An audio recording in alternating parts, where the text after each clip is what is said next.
Often see hitters just foul away off-speed stuff, wait for that fastball. Gothel's kind of inverting that, looking like he's fouling off the fastballs, waiting for the off-speed pitch to drive. 1-2 count, 2 on, 2 out here, bottom of the third. Gothel's tried to wait on the off-speed pitch, couldn't get around to that one, and that'll bring an end to the third. But the Zap put up 2 more. They trail by 2 at 6-4 as we head to the 4th inning here at Hyde Stadium. And we'll see if they stick with Bud Meyer or go to the bullpen after this break. You're listening to Zap Baseball on River 92.7 and streaming live on drgnews.com. Hey, baseball fans, if you're looking for a podcast that is sports and only sports, then come on into Cowart's Corner. We tackle all the big storylines going on in the world of sports, whether it be football, basketball, baseball, softball, hockey, whatever it is. If it's sports, we cover it. So if you're looking to unwind and have a good time, come into Cowart's Corner with me and my dog Charlie on drgnews.com or wherever you find your podcasts.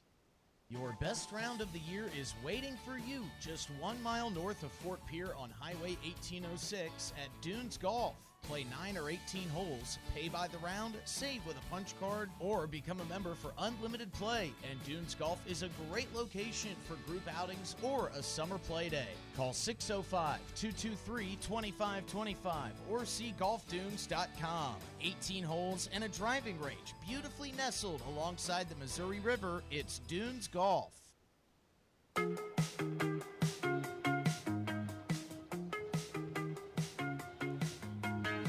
Well, if you're a fan of offense, you've come to the right place. 10 total runs through just 3 innings here at Hyde Stadium. 6-4 Bison lead. They're coming back up to the plate, and Anthony Budmeyer back on the mound for the Oahe Zap. Hello, everybody. Justin Coward alongside Cortana Mancuso. Scott Colon back in the booth in the DRG Media Group World Headquarters. And it has been a fun ball game to call, and I'm sure the folks here at Hyde Stadium who have started to fill out these near side bleachers are enjoying it as well, getting a little YMCA action in. Bison got on the board first in the first inning, took a 1-0 lead.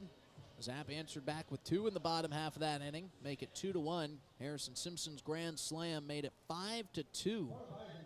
He stole a couple of runs from the Zap in the bottom of the second inning, kept them scoreless. They would add another one in the third inning, make it 6-2, but 2 more runs by the Zap have cut the deficit back down to 2 yet again. 6-4 Bison lead as we embark on the top of the 4th. Budmeyer has struggled, but he's back out on the mound starting with an off-speed pitch. That one taken high for ball 1 by Knight Teeter. Teeter's had a tough go of it at the plate this summer. 0.64 batting average. He does have a single in this one. And he drives this one into left center field. Connor Goldberg loses the ball cap, but doesn't lose the ball, and he squeezes that pop fly for out number 1. So that's a good start for Budmeyer, retiring the first hitter, something he was only able to do in the second inning. So bring up beer batter Talon Field. He's already struck out once today. I think the fans by this point are already through that discounted frosty cold beer, looking for discount number 2, as this one swung on and missed for strike 1. And there's been great themes. There's been great advertisements all summer long here at Hyde Stadium, as this one's driven out into shallow center field. Dylan Bowie will backtrack from his spot at second base and make the grab for out number 2. So they do get the beer batter out, but not via strikeout.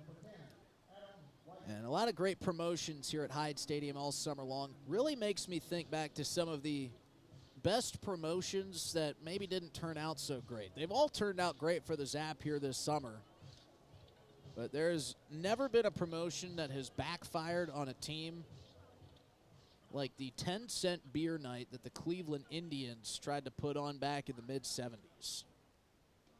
As the first pitch from Budmeyer's down in the dirt for ball 1. What happened with that? Back in 1974, I'm so glad you asked, Cortana.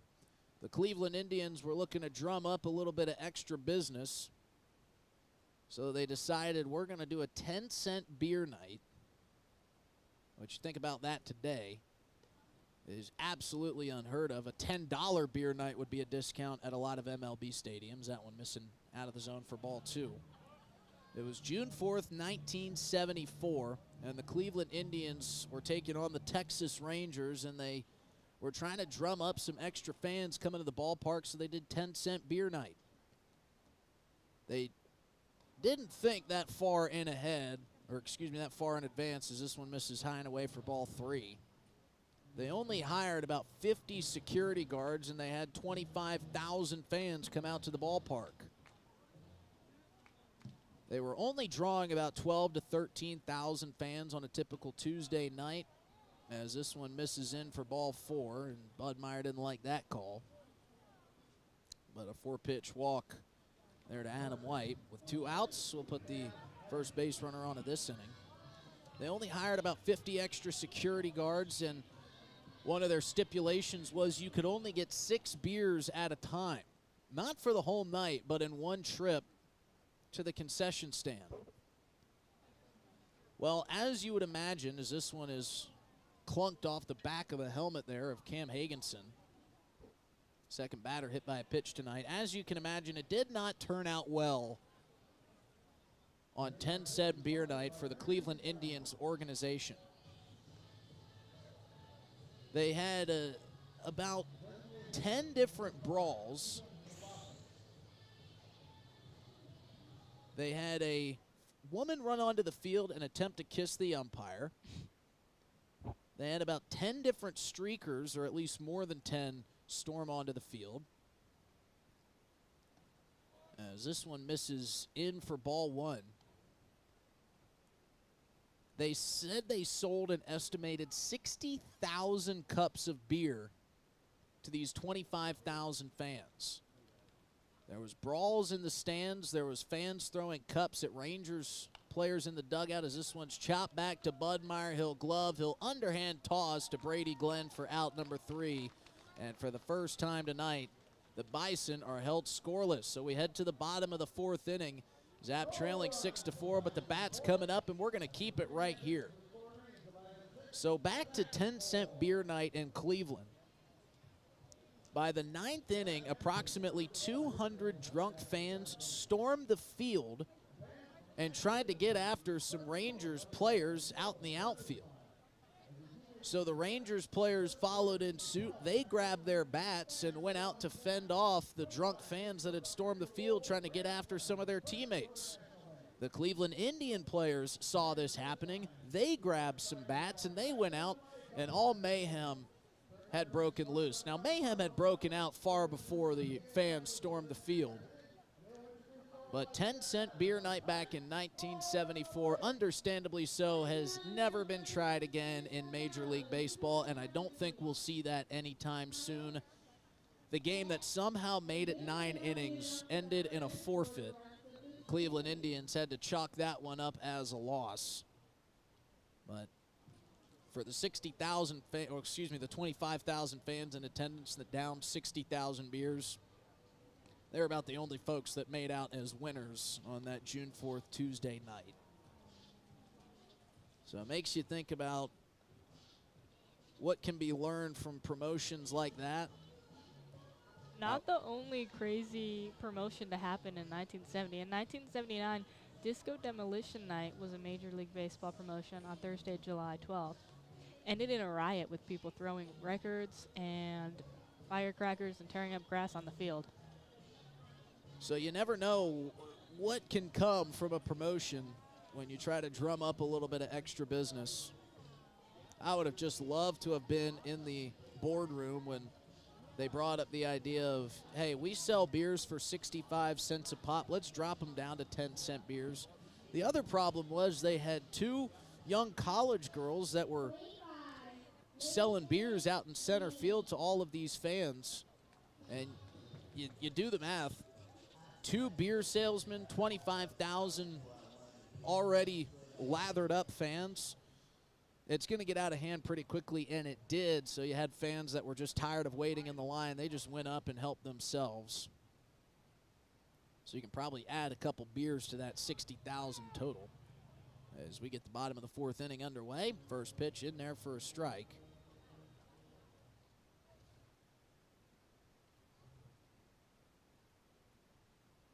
Mason Manning up to the plate here for the Zap as he drives one the other way, and that's through the right side for a base hit. Little seeing eye single from Mason Manning. Not going to get robbed on that swing, and the Zaps leadoff hitter is on as we head to the top of the lineup, and Dylan Bowie coming up to the plate.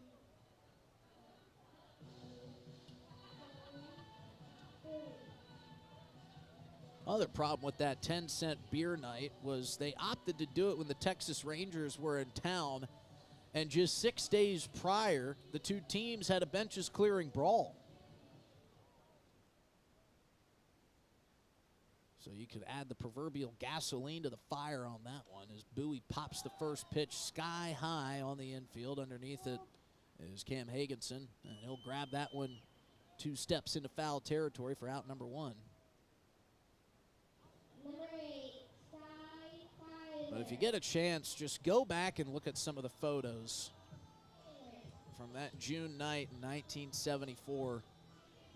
It is something to behold. You had fans all over the field. You had fans standing on the top of the dugout. You had an anxious-looking Texas Rangers dugout underneath a bunch of Indians fans. As the pitch is high and in, they'll throw down to first to try to check on Mason Manning, and it scoots away from Hagenson. So Manning will sprint to second base, and with one out, Zap have another runner in scoring position. Chalk up another error, 4th error by the Bison here this afternoon. First one committed by Hagenson. Cy Taylor at the plate. He's responsible for one of these Zap runs. He hit a solo homer. That was back in the last inning. Zap were able to send a bunch of others up to the plate. Mason Manning bouncing back and forth at the second base bag. Noah Knotts peeks back, now will step off as Manning has crawled into the forethought of Noah Knotts. So Knotts paying a lot of attention to a jumpy Manning out there at second base. Talon Field is in the shadow of Manning out there as this one's driven sharply into center. Simpson took a step back, now he charges on and he'll make the catch for out number 2. Taylor put a good swing on that one, hit it on a frozen rope out there to Simpson. So with 2 outs, that'll bring up Brock Butcher. Butcher struck out for the first time this summer in his last at bat. It had been nothing but hits and walks for Butcher prior. He's still in search of that first RBI. Love to get it here. Runner on second, 2 outs here in the bottom of the 4th. Zap trailing by 2 runs. First pitch to Butcher, up and in for ball 1.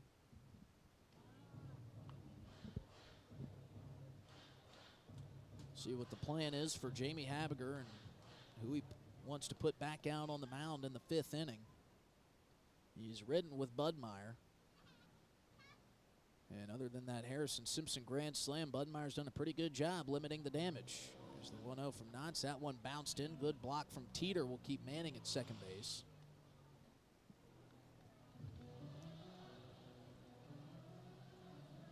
Beautiful night here at Hyde Stadium. Lights have been flipped on. We don't need them yet. They're just getting them ready for when the sun does finally set back behind us. Here's the 2-0. Sliding out of the way of that one was Brock Butcher. He's ahead 3-0.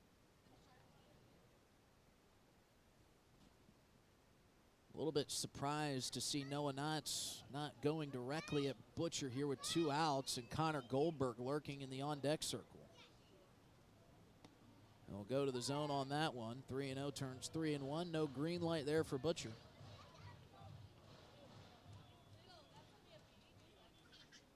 Fans have been treated to a good one thus far here on a Monday night.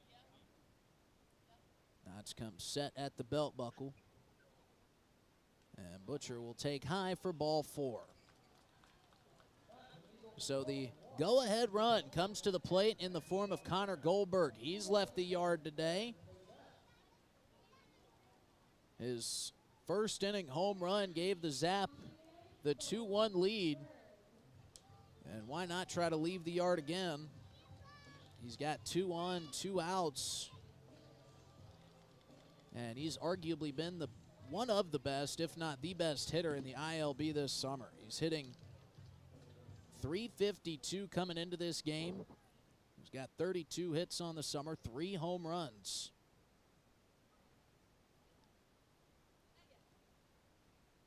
Mason Manning drawing a long look from Knotts on the mound. Knotts' first pitch to Goldberg is inside for ball 1.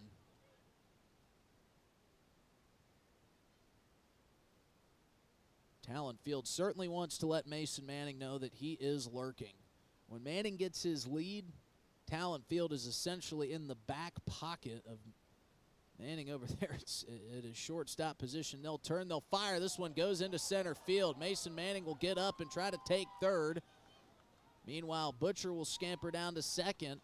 So Mason Manning's mind games pay off. It causes an errant throw down to second base from Noah Knotts, and now Goldberg's got him at second and third.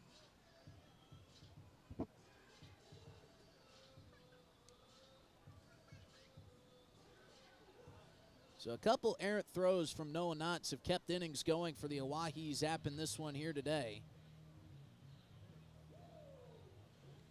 That one was sailed way high.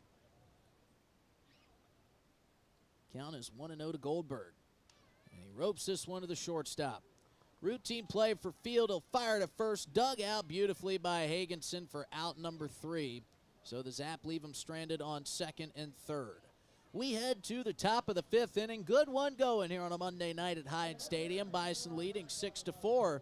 We'll be back with more Zap baseball after this on River 92.7 and streaming live on drgnews.com.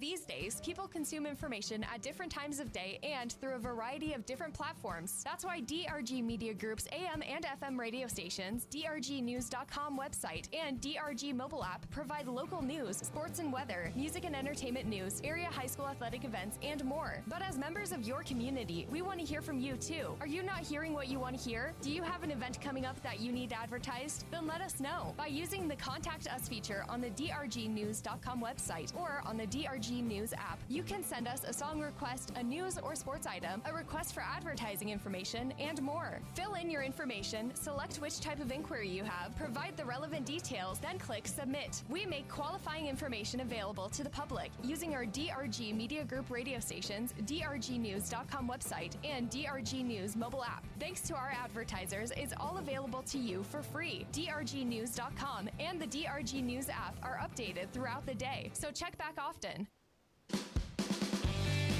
Budmeyer back out on the mound here to start the top of the 5th inning. Hello, everybody. Justin Coward alongside Cortana Mancuso. Scott Cologne back in the studio with us tonight. Gorgeous Monday evening.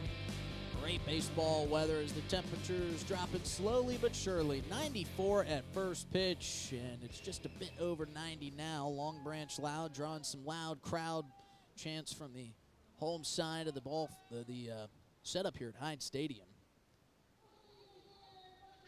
Zap picked up 2 runs in the first, 2 runs in the third. They've left a couple stranded in the bottom of the second and bottom of the fourth. Great defensive play from Harrison Simpson out in center in the second inning. Kept the Zap scoreless, and Zap threatened there in the bottom of the fourth inning with runners on second and third. Couldn't bring him across. Anthony Budmeyer's big stain on the game was a Harrison Simpson grand slam in the second inning. He has been making progress, held the Bison scoreless there in the top of the fourth. Hopes to do so again in the top of the 5th. And good on Budmeyer. The Zap bullpen was up and working in the second inning. And he's kept the course. And his first pitch, not sure where that one missed. It's in there for ball 1. Remington Hart, Pablo Brasino, and Chasen Beltran due up here for the Bison. That one catches a piece. Budmeyer evens the count up at 1-1. Zap in the all-whites today. Bison in their road grays. Shadows continuing to creep across the diamond as this one is pelted out to right. A.J. Ponciano backtracking. Looked like he's been doing that all summer. Sticks the glove up and makes the grab. There's been some loud swings today, including that one, but Ponciano's made some nice grabs out in right field. So that'll bring up Pablo Brasino.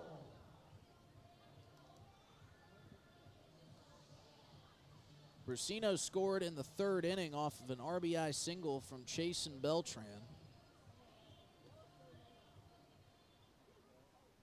Budmeyer wiggling the hips, gets the go-ahead from Kevin Klopp, the home plate umpire.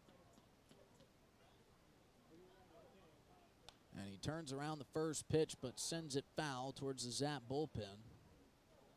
That one hits off the top of the fence down the right field line. That fence is only about a half an inch thick, somehow hit squarely right on top of it. I was worried it hit someone's head for a second. It sure looked like it could have, the way it bounced off the top of that wooden fence. Back to the off-speed pitch, but not getting the call. That draws some chirps from the Zap dugout. Brasino standing tall in that right-handed batter's box. Watches that one miss outside for ball two. That flag out in right center field has not stayed still for a single second in this one. That wind just continuing to blow out towards the outfield wall. This one off the end of the bat over to Cantona at third. He'll fire to first for the second out of the inning.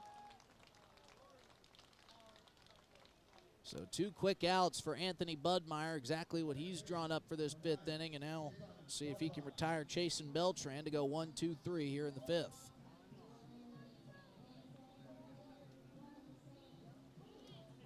We were talking with Scott Colomb, our great technical director, back in the booth about some of those interesting promotions. It seems like they all come out of Ohio.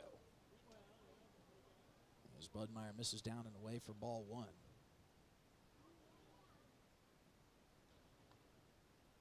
And of course, the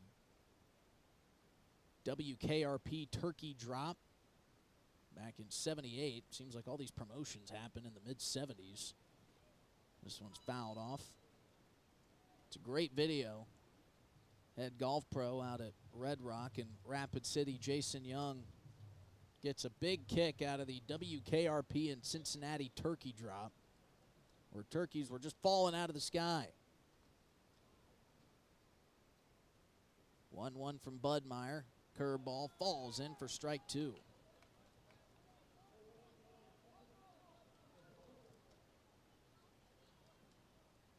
So Budmeyer trying to keep the Bison quiet for the second straight inning, give his offense a chance to come back up and cut into this 2-run deficit. 1-2, bounced in for ball two.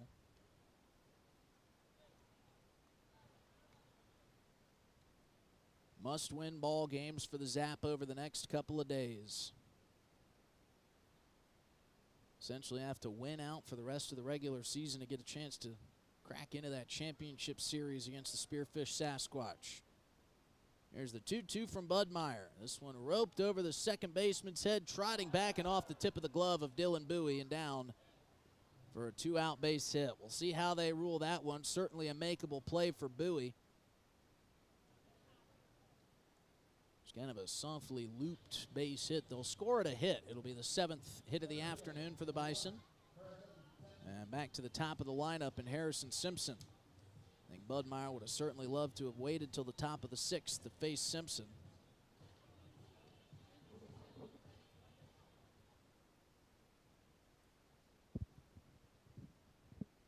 But he's got 2 out, 1 on. First pitch to Simpson, chopped towards Trey Martin over at the third base coach's box. Nice play from the former player himself. Gives a little Jordan shrug over there, does Trey Martin. Saying, yeah, I made a few plays back in my day. I'm still good for one every now and then. Off-speed pitch, misses low.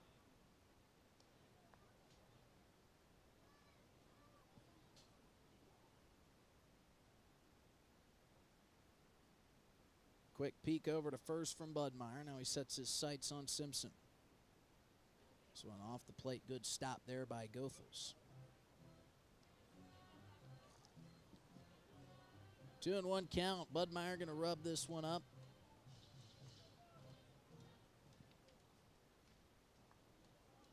Comes set quickly. 2-1 pitch. Lifted high down the right field line. This one will curl foul. Ponciano gave chase into the Zap bullpen, but to no avail.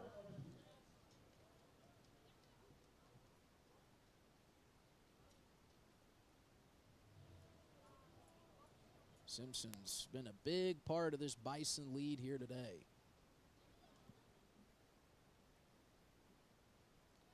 2-2 pitch. Again, chopped foul. Look out in the Bison dugout. That one scurried a few Bison bench players.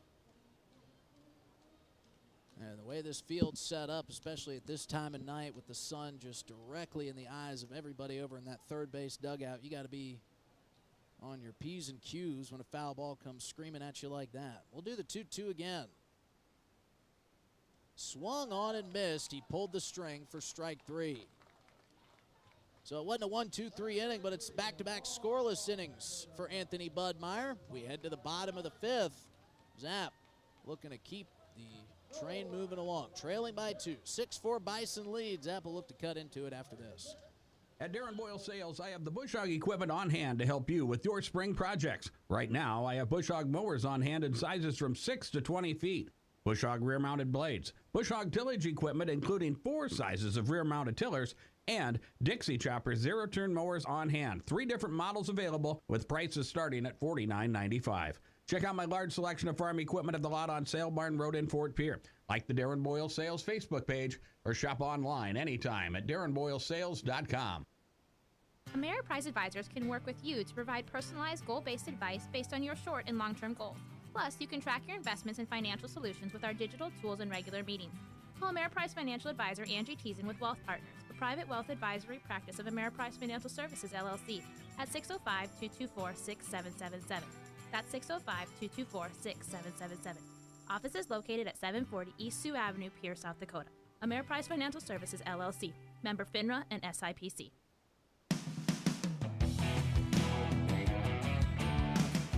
Good news from across the state for the Oahe Zap. Spearfish Sasquatch currently leading the Casper Spuds in the bottom of the 3rd inning. 4-3, but 6-4 here, but the Bison out in front. Zap coming up, trying to cut into this deficit and do up 5, 6, and 7 for the home team. Hello, everybody. Justin Coward alongside Cortana Mancuso. Thrilled to have you with us here on this gorgeous Monday evening in central South Dakota.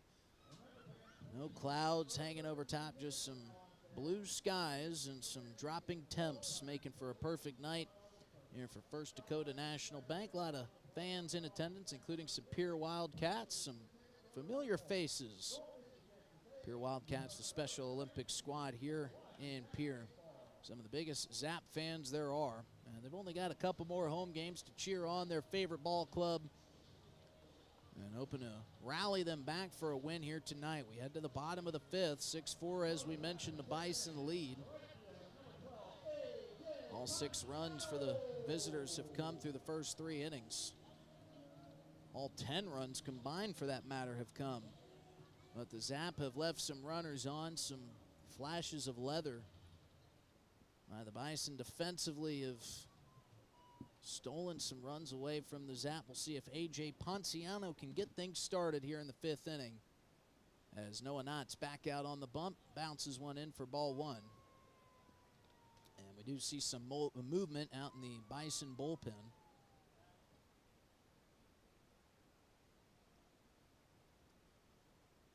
Ponciano wanding the bat in the right-handed batter's box. Knight Teeter trying to frame that fastball, didn't get the call.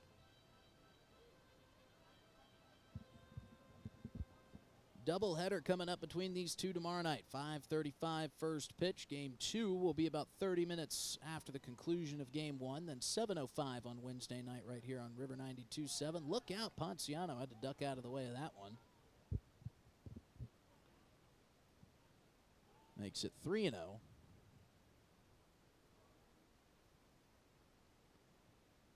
Gabriel Cantona waiting in the on-deck circle.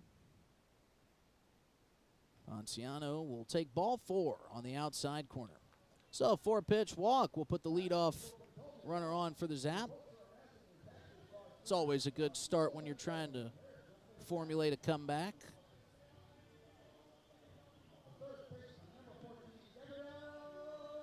Seems like Knotts has been struggling to find the strike zone last few innings, so that makes sense why they have people working in the bullpen. Yeah, he might be running out of gas here a little bit. In the bottom of the 5th, A.J. Ponciano taking off for second base. He's going to beat the throw down. It popped out of the glove of second baseman Chasen Beltran, but either way, I think he was in there whether Beltran hung on or not. So I take back everything I said about A.J. Ponciano not being a stolen base candidate his last time out on the base paths. The pitch was up and in to Cantona. So he's ahead 1-0. This off speed finds the zone for strike 1.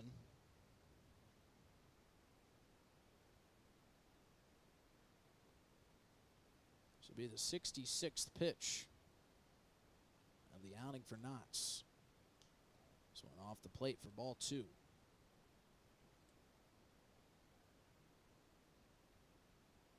Kind of been a cowboy theme here tonight for First Dakota National Bank. They've been roping some fake cattle out in between games. We had the Dizzy Horse in the last mid-inning. This one way high to Cantona. Trey Martin lurking on the first step of that third base dugout. Right-hander getting loose in the pen for the Bison.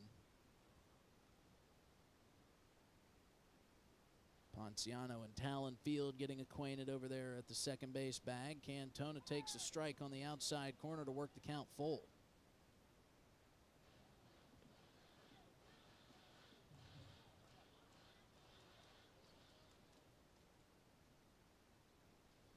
No, and that's coming set. Nobody out, runner on second for the Zap. 3-2 pitch off the left shoulder blade of Cantona. So he'll earn the walk the hard way, but it puts runners on first and second here for Brady Glenn. And that might be the end of the line for Noah Knotts. Trey Martin coming out to talk to his starting pitcher. If it is, it'll be 4 innings pitched, 7 hits, 2 earned runs, 4 total for Noah Knotts. We'll see if this is just a meeting at the mound or the end of the line for Knotts. Trey Martin may just be trying to kill some time for his right-hander in the bullpen getting loose. He's got the whole infield pulled together here for this meeting. Knotts has still got the ball in his right hand.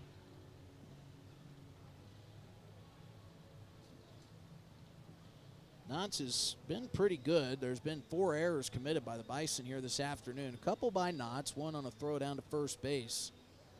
Trying to get Augie Goethals on a routine grounder back to the pitcher. Kevin Klopp, our home plate umpire, will start his saunter up to the mound as Trey Martin's meeting has come to an end. So he'll keep Knotts in, at least for Brady Glenn. Warm-up pitches have also concluded down in the Bison bullpen, so we'll see how much further the leash is stretched out for Noah Knotts. Brady Glenn will get one final warm-up hack. Now he climbs into the right-handed batter's box. Runners on first and second. Zap trailing 6-4 here in the bottom of the 5th. Nobody out. And Glenn will take inside for ball 1.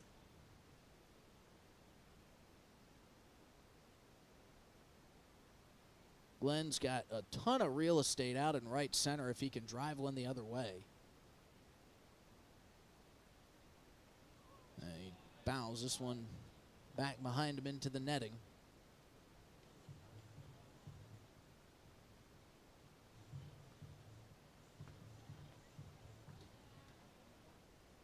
Great crowd on hand here for a Monday night.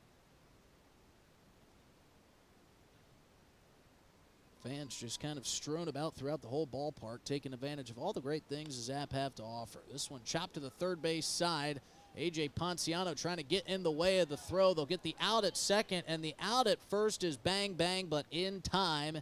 And it is a 5-4-3 double play. Brady Glenn upset about that one. Thought that he had beat it out at first. Does allow Ponciano to get to third base. And that'll bring up Augie Goethals. So this inning flipped a little bit. Zap had him on first and second, nobody out. But Remington Hart going to Chasen Beltran at second, then on to Hagenson at first for the double play. And now Augie Goethals, the last hope here in the bottom of the fifth, to try to bring a run across. This one softly bounced off the thin of the bat over into foul territory. And that is the last swing that bat will see.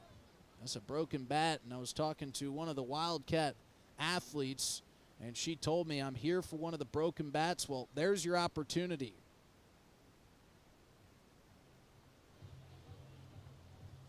Keeping my eye out for her to see if she'll go sprinting down to the dugout. She might not know that bat was broken. It didn't separate, just a little bit of a crack on the foul swing from Goethals. Behind 0-1, even at 1-1 is this one in the dirt.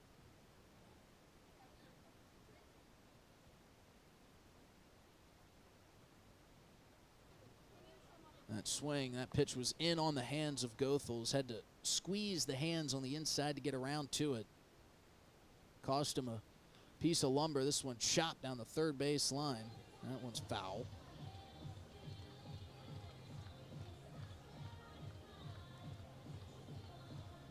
So we'll see if the Zap can continue with the two-out production they've had all summer long.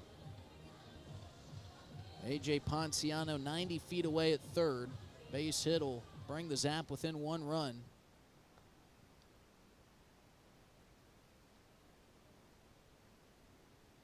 Onatz shakes off the first sign. Agrees with the second, and the 1-2 is swung on and missed for strike three. So the Zap strand another runner in scoring position. They come up empty in the bottom of the fifth. We head to the sixth. Bison leading 6-4 here at Hyde Stadium. More Zap baseball after this on River 92.7 and drgnews.com. At Darren Boyle Sales, I have the Bush Hog equipment on hand to help you with your spring projects. Right now, I have Bush Hog mowers on hand in sizes from 6 to 20 feet. Bush Hog rear-mounted blades, Bush Hog tillage equipment including 4 sizes of rear-mounted tillers, and Dixie Chopper zero-turn mowers on hand. 3 different models available with prices starting at $49.95. Check out my large selection of farm equipment at the lot on Sale Barn Road in Fort Pierre. Like the Darren Boyle Sales Facebook page or shop online anytime at darrenboylesales.com. Ameriprise Advisors can work with you to provide personalized goal-based advice based on your short and long-term goals. Plus, you can track your investments and financial solutions with our digital tools and regular meetings. Call Ameriprise Financial Advisor Angie Teason with Wealth Partners, the private wealth advisory practice of Ameriprise Financial Services, LLC, at 605-224-6777. That's 605-224-6777. Office is located at 740 East Sioux Avenue, Pierre, South Dakota. Ameriprise Financial Services, LLC, member FINRA and SIPC.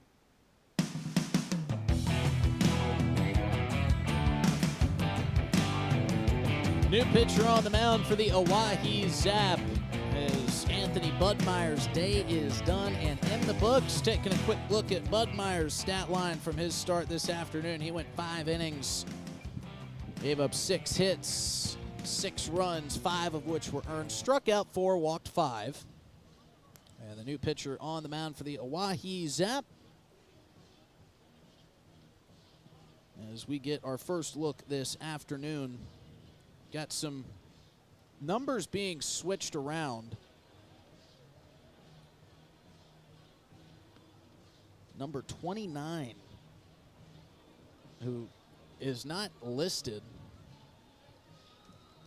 on the Zap roster, but by the looks of it, it looks like Aiden Johnson has come out of retirement to give the Zap some innings. Aiden Johnson, new assistant coach to Jamie Habiger this summer. And we've seen this a time or two, some guys for ball clubs throughout the ILB come in who are listed as coaches to give some innings of work. But again, when we tell you that this Zap ball club has been ravaged by injury, so much so that Aiden Johnson has been tasked with coming in relief. And he comes in at a big spot, too. His team's trailing by 2 in a must-win game.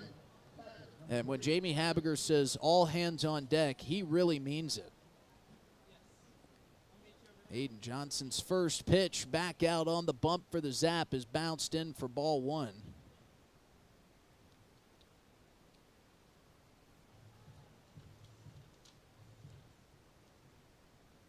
So what a turn of events here at Hyatt Stadium. Aiden Johnson. Love to see it. He's still got life on that fastball as he fires it in there for strike 1.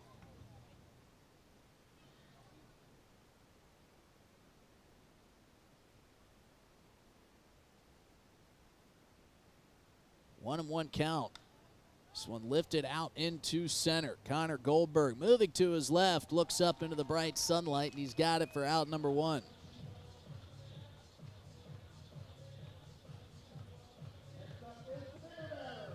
So that'll bring up shortstop Talon Field. He struck out once, flied out in his most recent at-bat.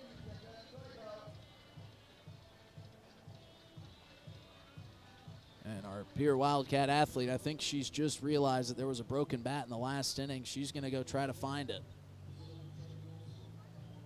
She was upset she couldn't be here last week when there was a broken bat. I was trying to get the one that Augie Goethel splintered in the last inning. Johnson finds the bottom of the zone for strike 1.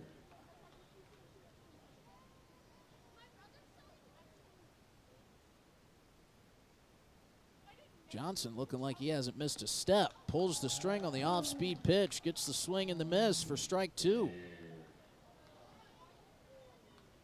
So now he can really fire up this home crowd. Come out of retirement and get the beer batter. Just misses high and away for ball 1.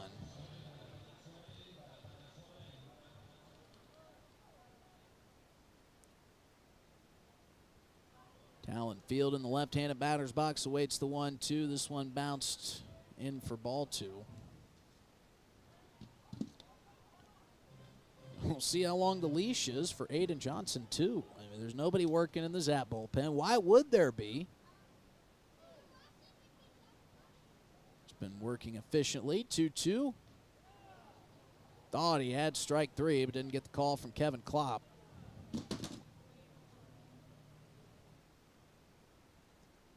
It's fun to watch Talon Field hit. He just never leaves the left-handed batter's box. Stays planted. Here's the payoff pitch. In there for strike 3. And Talon Field will go down looking. For the second time tonight, he's gotten these Zap fans a discount on beer. It's the second strikeout of the night for Field. It's the second out of the inning. And Aiden Johnson trying to go 1, 2, 3 here in the top of the 6th inning. So this will bring up Adam White.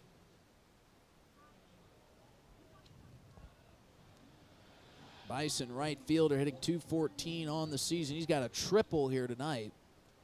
Poked that one into the left center gap. Johnson misses away for ball 1. And it was no cheap triple either. It was a little bit of a bobble by Mason Manning out and left when he got to it, but had he fielded it cleanly, White still probably would have tried to truck for third and still likely would have made it safely. Johnson misses down and away for ball 2. Well, all the offense that we had in the first 3 innings has gone quiet. As Johnson misses with his 3rd straight pitch. Bison got on the board first in the first inning with an RBI single off the bat of Cam Hagenson. Zap answered back in the bottom half of the first inning. As this is a 4-pitch walk from Johnson. So with 2 outs, Adam White will draw the free pass. Zap had runners on first and third there in the bottom of the first. Brock Butcher was the runner on first base, tried to steal second. He got thrown out in his attempt, but it allowed Dylan Bowie to score, make it 1-1, and then Connor Goldberg with the solo home run made it 2-1 in the bottom. of the first inning. Harrison Simpson's grand slam in the top of the second gave the Bison the lead back as this one's bounced past Augie Goethals and will allow White to get to second base. Johnson tapping his chest saying that one's on me.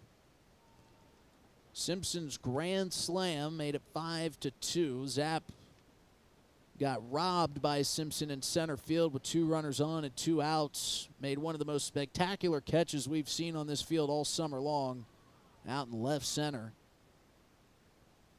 As Johnson's curveball finds its way in there for strike 1. It was 5-2 after 2, made it 6-2. Did the Bison in the top of the third on a Chasen Beltran RBI single that scored Pablo Brasino. Zap would strike back for 2 more in the bottom of the third as this one misses up and in for ball 2. Cy Taylor hit a solo homer in the bottom of the third, and then Brady Glenn drove in the last run we've seen.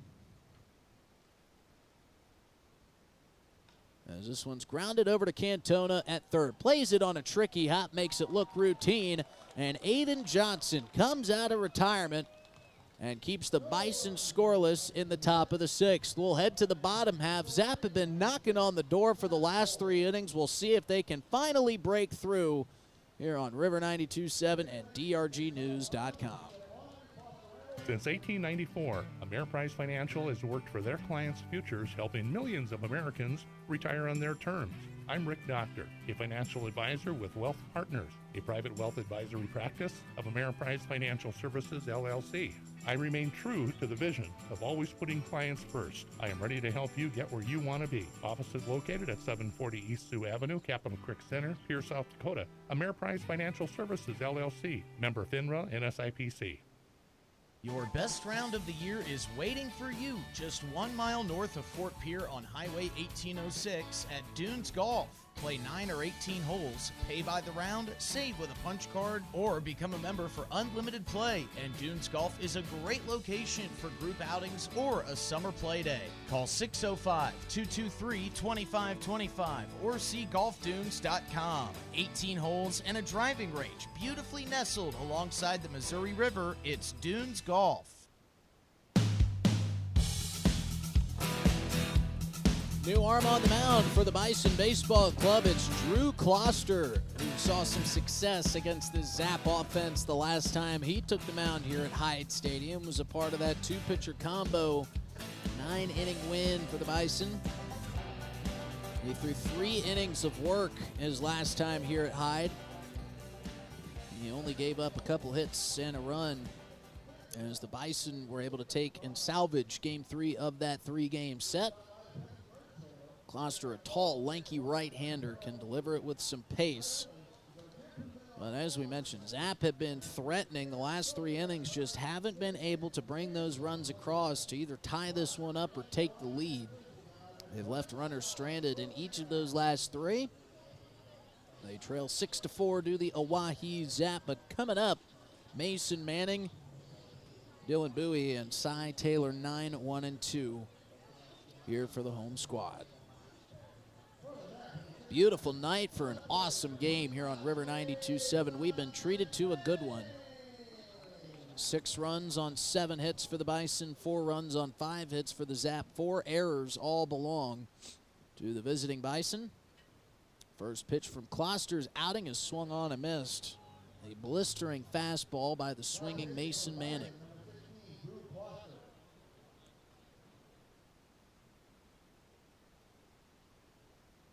0-1, make it 0-2. Back-to-back fastballs, back-to-back swings and misses. So a different look off the mound for the Bison for these Zap hitters. And he's just peppering him with fastballs. Give credit where credit's due. Mason Manning swung at all 3, but he came up empty on all of them. It's a 3-pitch strikeout for Drew Kloster, and we go back to the top of the lineup for Dylan Bowie. Adam White was the starter back when Drew Kloster came in relief. Adam White hurled 6 innings of 1-hit baseball. Kept the Zaps scoreless It was a quick affair between these two teams. Bison won that game 3-2. This one outside. First ball of Kloster's outing is spit on by Bowie.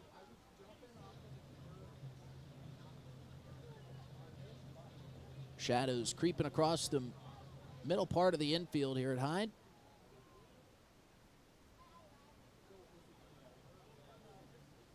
Low crouch stance for Bowie as he takes a fastball in the inside corner, just catches a piece.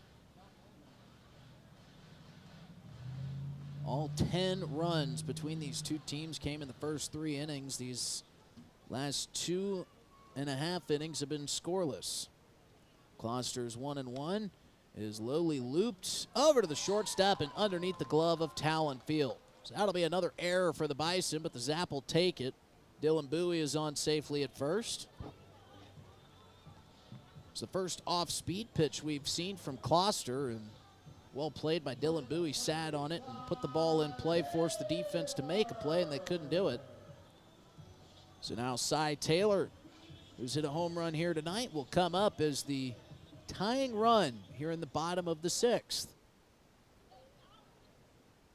Taylor digs into the right-handed batter's box. We'll see if Dylan Bowie gets antsy over at first, tries to take the second base bag. This one chopped to the third base side. It's bobbled and fired to second for 1, on to first, not in time.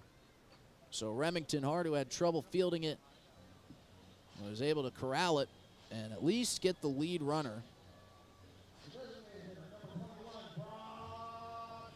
So that'll bring up Brock Butcher.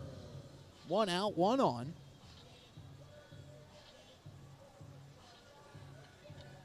Had Dylan Bowie been running, the only play might have been over to first, and Remington Hart might have not even been able to get that out with the fleet of foot.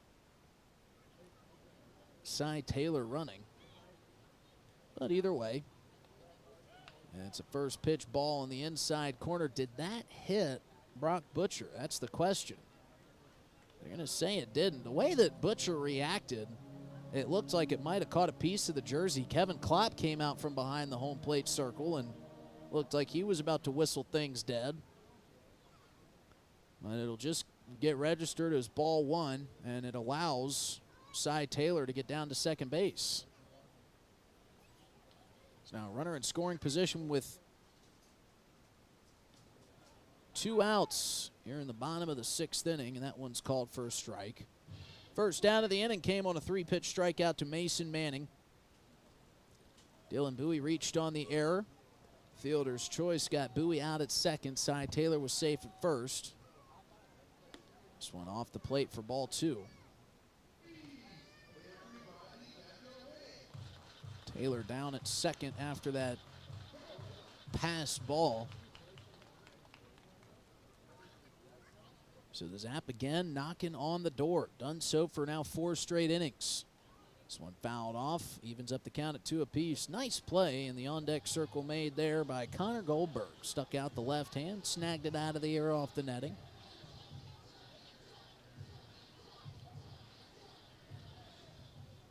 2-2 count, 2 outs. It would be great to see Butcher put this in play and not leave anybody stranded this inning. That's been the Achilles heel for the Zap. This one rifled down the right field line, but just a couple feet foul. Cy was ready to go home. He sure was, on the move with 2 outs on contact. He was halfway home by the time that thing dropped into foul territory. Would have been a great piece of hitting from Brock Butcher going the opposite direction. Kloster's fastball will blow right by you if you're not timed up perfectly on it. So we'll do the 2-2 again. The pitch off the plate, ball 3. Count run full. And right now for Brock Butcher, a walk's as good as a hit. Full count, 2 outs. And like we've said a couple times, hottest hitter in the ILB, Connor Goldberg, lurking in the on-deck circle. See if Butcher can reach. We'll see what Kloster goes to. His fastball's been his pitch of choice. He'll step off and rethink things. He was locked eye for eye with Cy Taylor at second base. Taylor only a couple steps off the bag.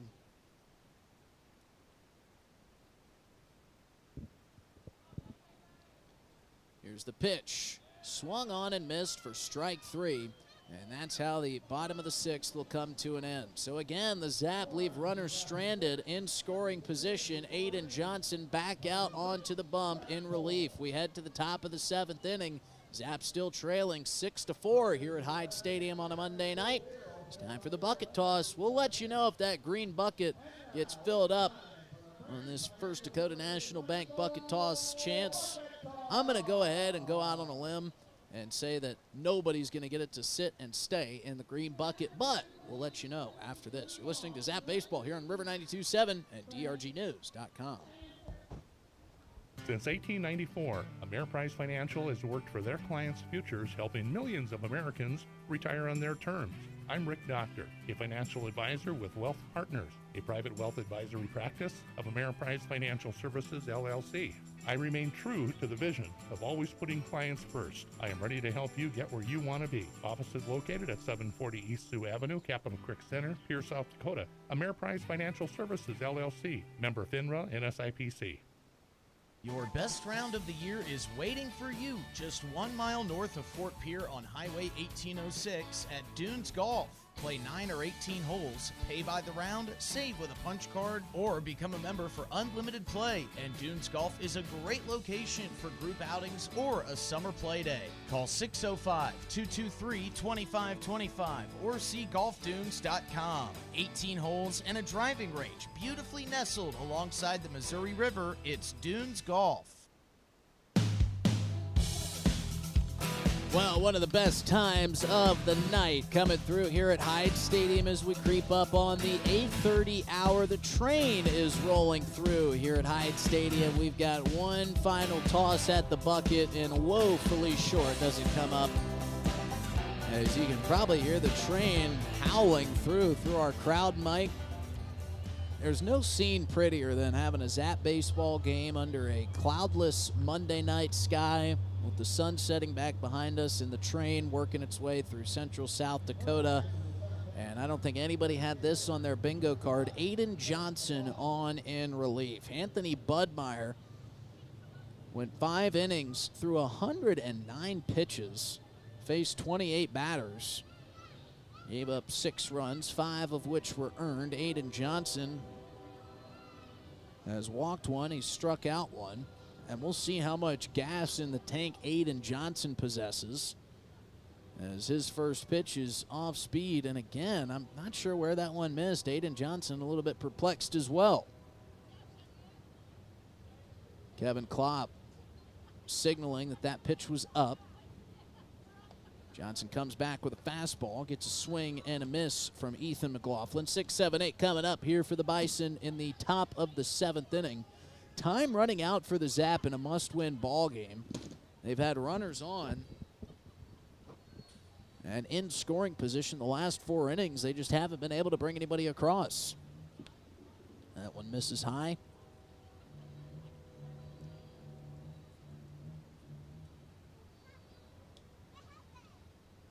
Just something about this setting that really makes you appreciate summer baseball, as that one's in there for a called strike. Evens up the count at 2-2. 6-4 Bison lead, 7th inning. Gorgeous night in Pierre. Wind favoring the hitters. This is up and in, runs the count full. And Aiden Johnson coming in relief out of necessity for Jamie Haberger. Zap players just dropping like flies due to injury. The injury bug has come through in a big way as this one misses high, and it's a leadoff walk. So Aiden Johnson still got that fire in him. You can see it in the body language out there on the bump. He's been a pleasant surprise so far. Sure has. I never thought to ask him, even though I've come to know that you can sometimes see coaches. A lot of these coaches, too, are former players for a lot of these ball clubs, as Aiden Johnson will buckle the knees of Remington Hart with a curveball in there for strike one. But I've never thought to ask Aiden Johnson, you still got some in you. And you know what's funny, with all of these injuries, I was kind of joking with Jamie, as this one's off the plate for ball one. So, Coach, you need me to go in, give you a couple innings? And he kind of responded like, yeah, that would be great. Told him I'd do a lot more damage than good out there, Jamie. You want to keep me up in the broadcast booth. Here's the 1-1 from Johnson. That's a perfectly placed fastball for strike two. He's ahead 1-2. If you could get a ground ball here from Remington Hart, it's a good candidate to try to turn two. Get a foul ball sharply hit back into the screen behind home plate.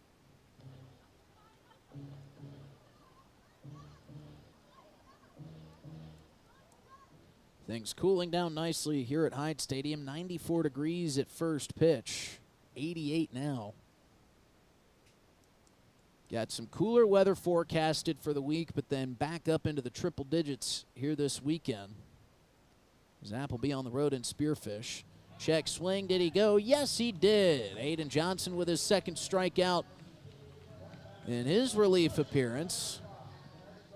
And now he's a ground ball away from Pablo Brasino from getting his team back up to the plate in the bottom of the seventh. So Brasino will dig in. He's scored once today. Make that twice today. He was on base when Harrison Simpson hit his grand slam. This one way inside, turning out of the way of ball one was Brasino.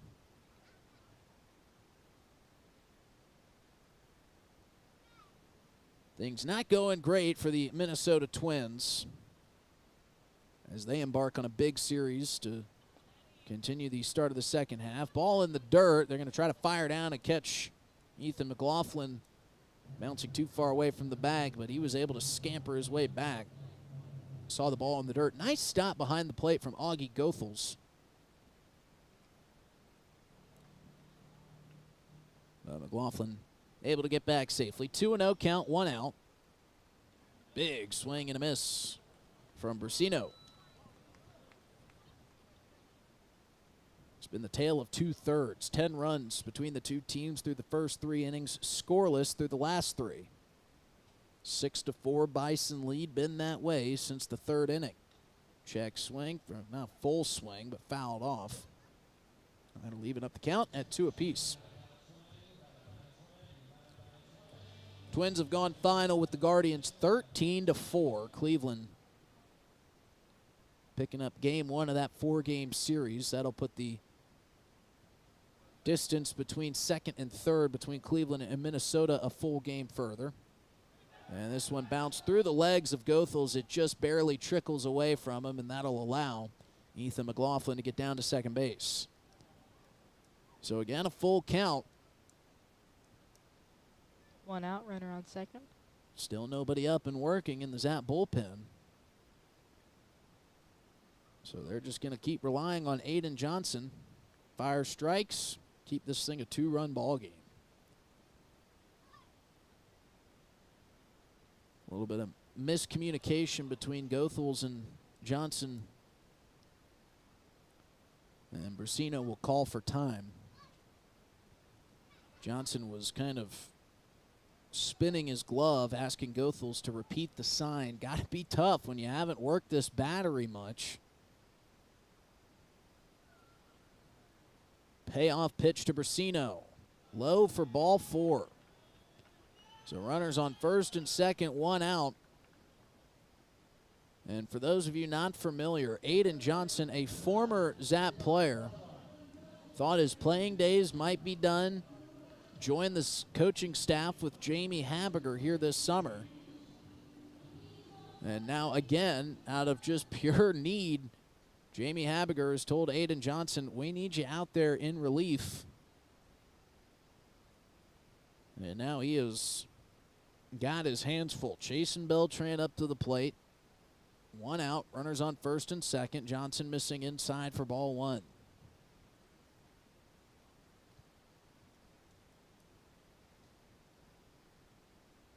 So the Zap will need some late inning magic from their offense with 9 outs to deal with, hoping they can get to the bottom of the 7th with still just a 2-run deficit. Good curveball in there for Aiden Johnson. We'll even up the count at 1-1. Tell you, it seems like every time I look down, somebody is leaving Carla Miles' concession stand with some delectable looking food. Absolutely outstanding. As this one is swung on and missed for strike 2. Absolutely outstanding was that off-speed pitch from Aiden Johnson.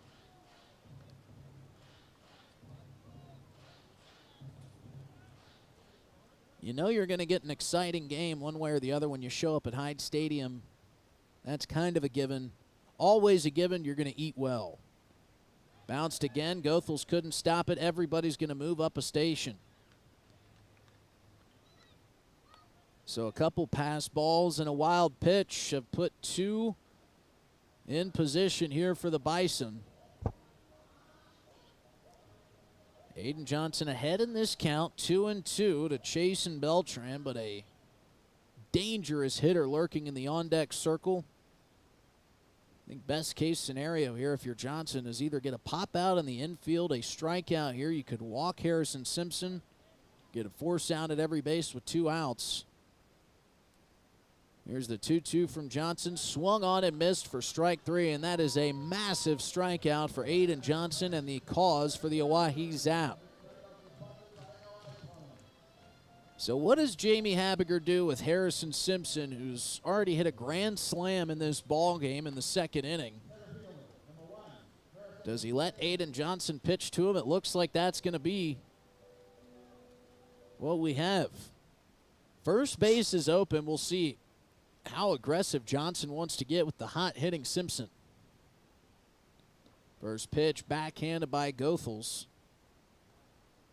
That's a pretty ho-hum block there from Goethals that is not as easy as he made it look. That one was bounced in the left-handed batter's box, and just kind of a casual backhand stop keeps the runners at 2nd and 3rd.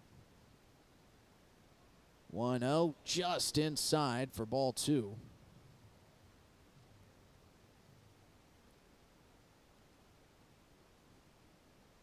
Give you an update on that Casper, Spuds, and Sasquatch battle going on. 2-0 pitch from Johnson in the dirt, 3-0. And this is kind of what we expected. You've got first base open. Smith has already done damage to you offensively and defensively for that matter. 3-0 pitch, catches the outside corner for strike 1.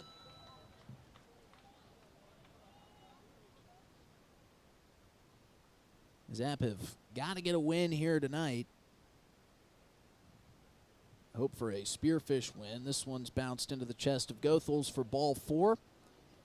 So now the bases will be loaded, but it brings up an 0-6-4 Knight Teeter. He's only had 1 hit coming into this ball game. He's doubled his hit total for the summer here tonight with a single. But I think the coach aspect came into play for Aiden Johnson out there on the mound. He said, you know what, I'm going to take my chances with a force out at every base. Instead of facing the guy and throwing strikes to Harrison Simpson, who hit a granny, will face Knight Teeter, and he misses high for ball 1. You certainly don't feel like a 3-run deficit is too much to overcome for the Oahe Zap, but with Drew Kloster on the mound, who's found a lot of success against this Zap ball club, as Johnson misses down and away, and the count's at 2-0. A 2-run deficit feels a lot more surmountable than a 3-run deficit, or even more does. 6-4 Bison lead, bases loaded, 2 outs, and Johnson fires a fastball in there for strike 1.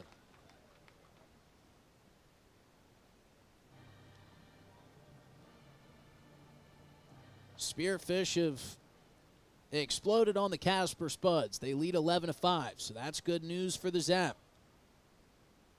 This one inside, he nearly hits Teeter. That would have been an RBI hit by pitch.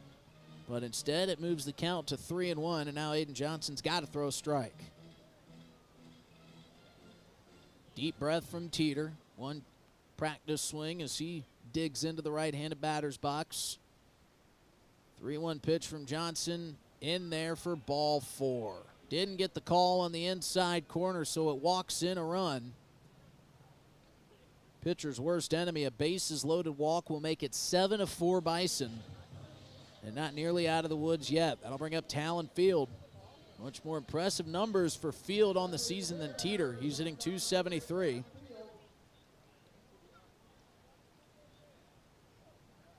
First pitch swung on a miss at a high fastball to Talon Field, so Aiden Johnson ahead, 0-1. They're only through the 4th inning between the Sasquatch and the Spuds. 0-1, bounced in, good block by Goethals.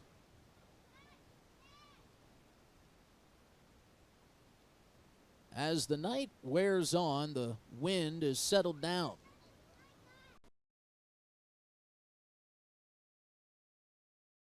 Field, 1-1 turns 2-1, another bounced pitch.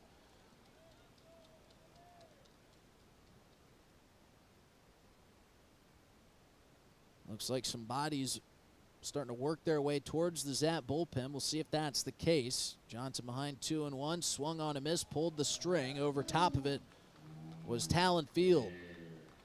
So Johnson 1 strike away from getting out of a monumental jam here in the top of the 7th. Bases are loaded for the Bison. 2 outs, 2-2 count to Talon Field. The pitch from Johnson is roped into right. That'll get down for a base hit. 1 run will score. Second one coming around third and tapping the home plate dish. And it is 9-4 Bison. And that is a huge hit for the visiting baseball club. Brady Glenn with a tap of encouragement on the backside of Aiden Johnson. Talon Field picks up 2 and breaks the scoreless spell after that bases loaded walk brought in the first run of the inning. An RBI single from Talon Field brings in the second and third here in the top of the 7th. 9-4 Bison lead as the hole just got dug a whole lot deeper for the Zap. Adam White looking to build on this big inning for the Bison. He just lines that one foul on the left field line. Curls foul.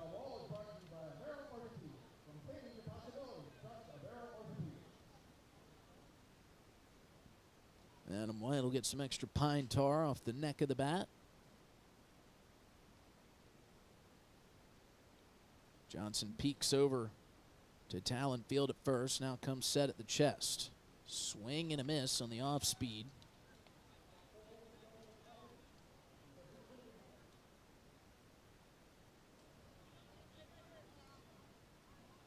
Johnson ahead 0-2.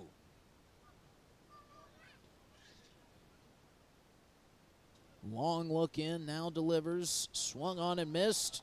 Tapped, but into the glove of Goethals for strike 3 and out number 3. But not before the Bison pick up 3. It was a bases-loaded walk, then a 2 RBI single from Talon Field to make it 9-4 Bison. Zap got to get the bats going as we head to the bottom of the 7th. Time to stretch here at Hyde Stadium. Zap Baseball coming up after this on River 92.7. Ameriprise Advisors can work with you to provide personalized, goal-based advice based on your short and long-term goals. Plus, you can track your investments and financial solutions with our digital tools and regular meetings. Call Ameriprise Financial Advisor Angie Teason with Wealth Partners, a private wealth advisory practice of Ameriprise Financial Services, LLC, at 605-224-6777. That's 605-224-6777. Office is located at 740 East Sioux Avenue, Pierre, South Dakota. Ameriprise Financial Services, LLC, member FINRA and SIPC. At Darren Boyle Sales, I have the Bush Hog equipment on hand to help you with your spring projects. Right now, I have Bush Hog mowers on hand in sizes from 6 to 20 feet. Bush Hog rear-mounted blades, Bush Hog tillage equipment including 4 sizes of rear-mounted tillers, and Dixie Chopper zero-turn mowers on hand. 3 different models available with prices starting at $49.95. Check out my large selection of farm equipment at the lot on Sale Barn Road in Fort Pierre. Like the Darren Boyle Sales Facebook page or shop online anytime at darrenboylesales.com.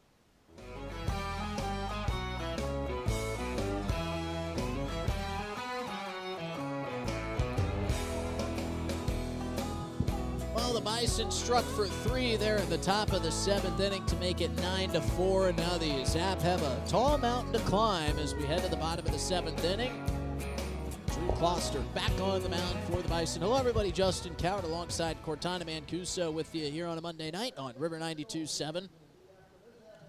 You know, I love to think about the folks just kind of cruising around central South Dakota on one of these gorgeous Monday nights. And if you're tuned in here with us just to listen to some baseball, well, we're thrilled to have you. It's a nice night to drive around the middle part of this state, wherever River 92.7 reaches out to, and just listen to some baseball, enjoy a gorgeous sunset. Get your week started off the right way. Zap looking to try to get their week started off correctly with a comeback win, but they're going to have to pick up 5 runs somewhere. They picked up their first 4 through the first 3 innings. Couple home runs. Cy Taylor and Connor Goldberg leaving the yard. Some aggressive base running has helped the Zap, but they've left too many runners stranded in scoring position for Jamie Habiger's liking. So it's time for the offense to get going. And it'll be up to Connor Goldberg, A.J. Ponciano, and Gabriel Cantona to get it done. 4, 5, and 6 due up. Connor Goldberg digs into the right-handed batter's box. First pitch from Drew Kloster is a heat-seeking missile of a fastball for strike 1. Zap have threatened in just about every single inning, but they have found multiple ways just to not get it done. I mean, it's been a lot of this seeing eye singles as Connor Goldberg adds another hit to his total. That one squirts through the right side of the infield. Sharply hit from Goldberg. So it's been a lot of that. Get the leadoff runners on, get them in scoring position, but some outstanding defensive plays, some tough swings from the Zap. And now we've got a pinch hitter. It's Gavin Frazier checking in for A.J. Ponciano. So we'll see how Jamie Habiger moves the defensive setup around in the top of the 8th when they get back out onto the field. See if maybe this is the inning the Zap can finally strike, start cutting into this deficit. You don't need to get it all back here, but you'd love to pick up a couple at least here in the bottom of the 7th as Gavin Frazier watches a first pitch fastball miss down low for ball 1.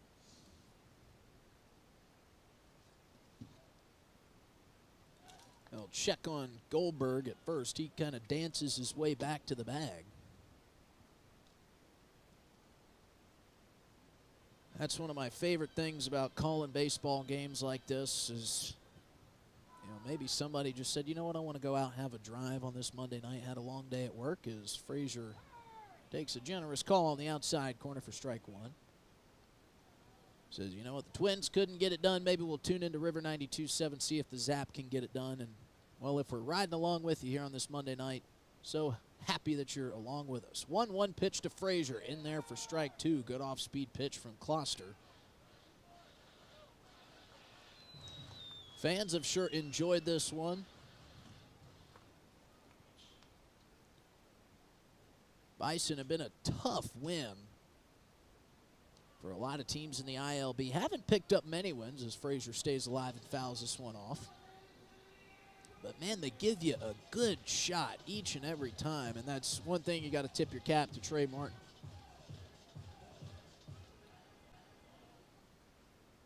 Bison, kind of the sister organization of this Oahe Zap ball club. As Kloster delivers the 1-2, that one just outside. They'll fire it down to first, trying to back pocket Connor Goldberg, but he's staying alive. And now Drew Kloster, that was a really well-placed pitch. He thought he had strike 3, kind of looking around. He thought he got the first out of the inning on a strikeout looking for Frazier, but Kevin Klopp says not to be. So the count at 2-2, runner on first, nobody out here, bottom of the 7th. It was 6-4 before the top of the 7th. Saw 3 runs from the Bison to make it 9-4.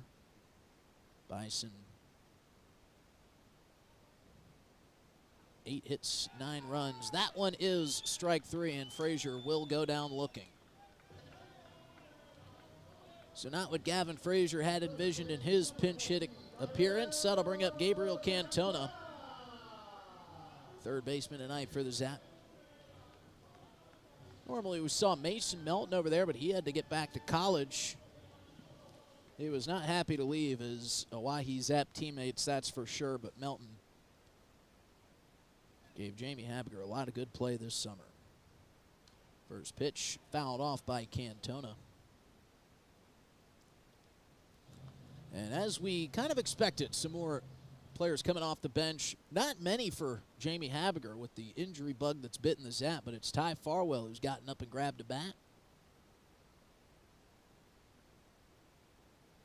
This one off the plate for ball one. There's movement in the Zap bullpen. If you're just joining us, Aiden Johnson came in to relieve Anthony Budmeyer, who threw 109 pitches in his starting appearance tonight, 5 innings of work. Aiden Johnson gave the Zap 2 innings. As this one falls in for a called strike. 1-2 the count to Cantona.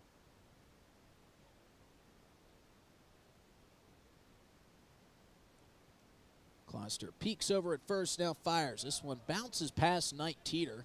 That'll allow Connor Goldberg to get down to second. So again, Zap have a runner in scoring position. Kevin Klopp making sure that the folks next to us have the scoreboard correct. There's one out. It's a 2-2 count. Runner on second. Gabriel Cantona leaving the bat dangling back behind him. Now he's gotten it upright. Closter peeking back. Now delivers. Cantona the other way. It's gloved by Hagenson. He'll trot to first for the second out. Goldberg will advance to third. So, if anything, a productive out for Gabriel Cantona. And now we get Ty Farwell coming up to the plate. Fan favorite for sure. Teammate favorite as well is Ty Farwell. Haven't met a single person that hasn't enjoyed getting to know Ty, who is kind of a utility player of all measures for Jamie Habiger. Only thing we haven't seen him do, at least here on River 92.7, is get onto the pitcher's mound and fire some pitches for Habiger. But Farwell has played third. He's caught. And he's had some big hits for Habiger this season. He takes the first pitch fastball down low for ball one.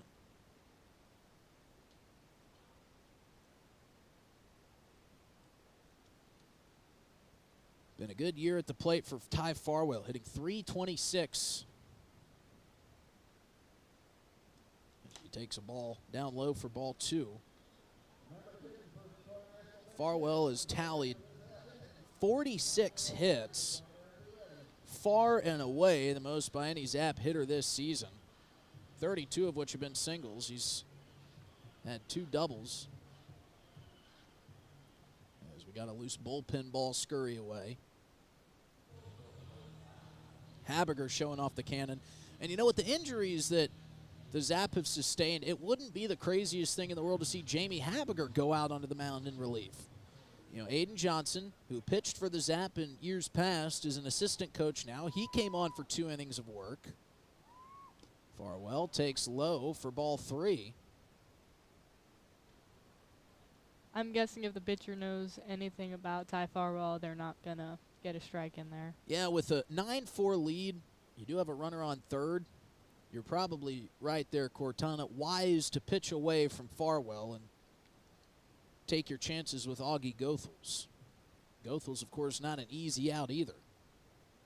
3-0, Farwell, 4-pitch walk. So Farwell draws the free pass, and Cortana, who just kind of surprises us at every turn, learning the ins and outs of baseball, pitching around Farwell there was Drew Closter.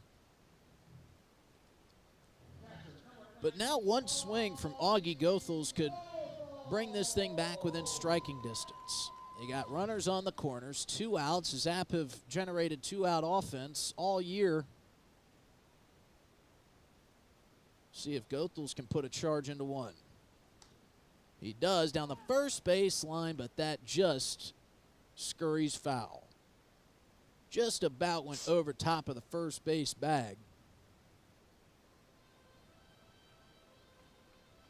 Would have certainly been the 5th run of the ball game for the Zap. Goethals with that gritty mentality, rocking the construction gloves in the batter's box. Got dirt all over him, too. He sure does. Nice to see on the white uniform. That one's in there for strike 2. Good off-speed pitch from Kloster. Yeah, the Zap in their white tops, white bottoms today. The dirt certainly shows up, and Goethals has worked hard behind the plate tonight. Blocked a lot of pitches. I'm sure he's got some bruises to show for it. Behind 0-2 here to Kloster. This one chopped off the plate towards the shortstop field. He'll glove, he'll fire, and that will retire the side. So the Zap leaving more runners stranded. We head to the top of the 8th. Time running out for the Zap, trailing 9-4 here at Hyde Stadium against the Bison Baseball Club. We'll see who's on the mound next for Jamie Habiger and the Oahe Zap when we return after this on River 92.7. Since 1894, Ameriprise Financial has worked for their clients' futures, helping millions of Americans retire on their terms. I'm Rick Doctor, a financial advisor with Wealth Partners, a private wealth advisory practice of Ameriprise Financial Services, LLC. I remain true to the vision of always putting clients first. I am ready to help you get where you want to be. Office is located at 740 East Sioux Avenue, Capitol Creek Center, Pierre, South Dakota. Ameriprise Financial Services, LLC, member FINRA and SIPC. Your best round of the year is waiting for you just 1 mile north of Fort Pierre on Highway 1806 at Dunes Golf. Play 9 or 18 holes, pay by the round, save with a punch card, or become a member for unlimited play. And Dunes Golf is a great location for group outings or a summer play day. Call 605-223-2525 or see golfdunes.com. 18 holes and a driving range beautifully nestled alongside the Missouri River. It's Dunes Golf. Well, we have our answer. It's Trey Alexander, who has made now his 2nd trip to the mound here this evening. The first time was as a assistant coach to talk to Anthony Budmeyer, the starting pitcher, in a meeting in the mound. And now Trey Alexander is called on in relief. Alexander out of Nelson University will be the 3rd pitcher shown here tonight by Jamie Habiger. And, you know, we also said wouldn't surprise us if Jamie Habiger was thrust into action. Well, he was. He went in there to catch a few warm-up pitches from Alexander, while Augie Goethals got the catcher's gear thrown on. Habiger saw 1 pitch from Trey Alexander, and the glove came popping off. And that was all that Jamie Habiger wanted to see. So he's back in the dugout. Goethals back behind the dish. Justin Cowart, Cortana Mancuso, and Scott Colomb on the call here tonight with you. And who knows? They might see if Cortana wants to go down and throw a couple pitches. What do you say, Cortana? I did summer rec in 3rd grade, and I don't think that would go too well for them, honestly. Well, you never know. Cortana's got a great podcast on River 92.7 and on drgnews.com. It's called Teen Talk, and it's been the talk of the town around Pierre, South Dakota. And as the summer winds down, the episodes will start to pick back up. You've been doing once a month over the summer, but back to regularly scheduled programming, I assume, as we get back into the school year. Hopefully, yeah. I think it's more than hopefully. I think with the popularity that it's gained over the past couple of months, there's people just dying to get on and dying to get a piece of Teen Talk as we head to the top of the 8th. Trey Alexander for the 8th. Trey Alexander will face off with Cam Hagenson. First pitch in there for strike 1. Alexander rocking the shades on a sunsetted night here at Hyde Stadium. Right-hander bounces one into Goethals. He's just been getting peppered by bounced pitches as Augie Goethals. As we cross the 9 o'clock hour. This one got started a little bit late, as that one's also bounced in. Alexander trying to feel it out on the fly. Scheduled 6:05 first pitch, 6:19 was the official start time of this one tonight. Alexander catches the outside corner to even up the count at 2 apiece. 17 and a third innings worked for Alexander. He's started 4 games tonight. He's appeared in 13 total. And this one bounced well short of the plate.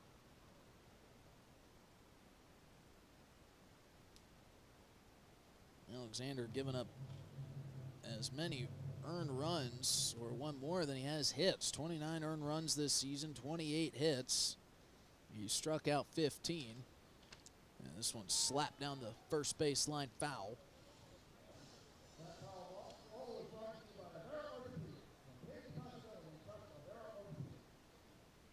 Wind starting to slightly pick back up.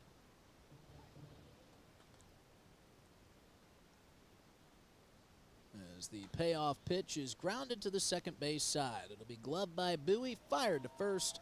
Farwell has got it for out number 1. As we mentioned, some defensive adjustments being made. Ty Farwell checks in for Brady Glenn over at first. Ponciano's night in right field is done. Gavin Frazier out there, and just parts just kind of smattered around with all the injuries that the Zap have dealt with. Plug and play, team mentality, next man up.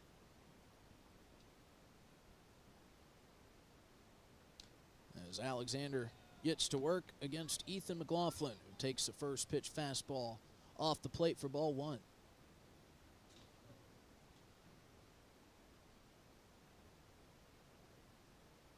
First pitcher we've seen out of the windup here tonight, as that one will miss inside.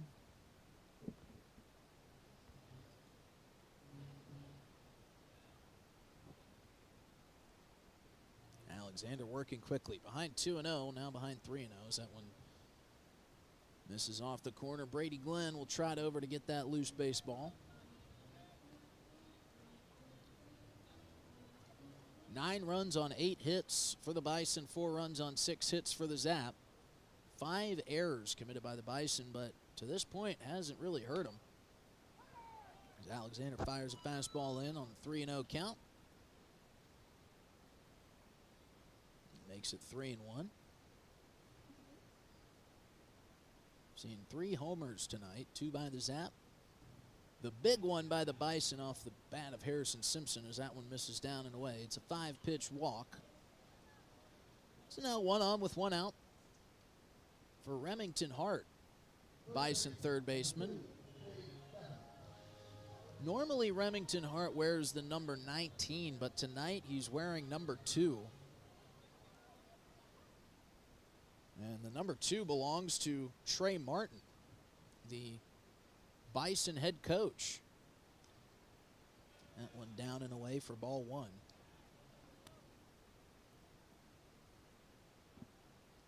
And I'm sure Trey Martin could come in a pinch if needed.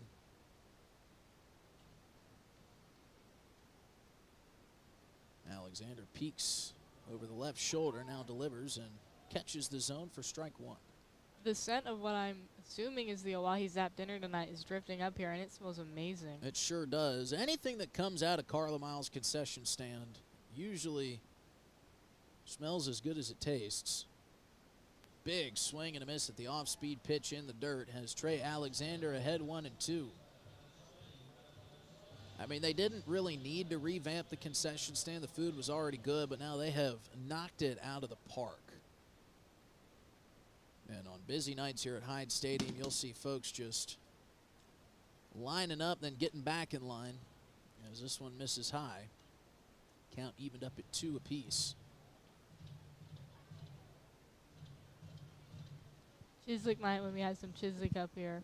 That was amazing. Oh, I bet. That's always a fan favorite.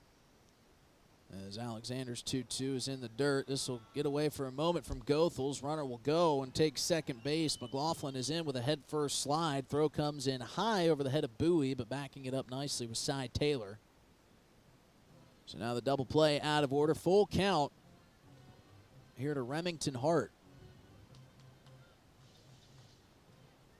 And this kind of goes without saying, but the Zap have got to keep the Bison off the scoreboard here in the top of the 8th inning. This one popped high into foul territory and out of play. So Hart will stay alive. Pablo Brasino in the on-deck circle. Couple new baseballs coming into play.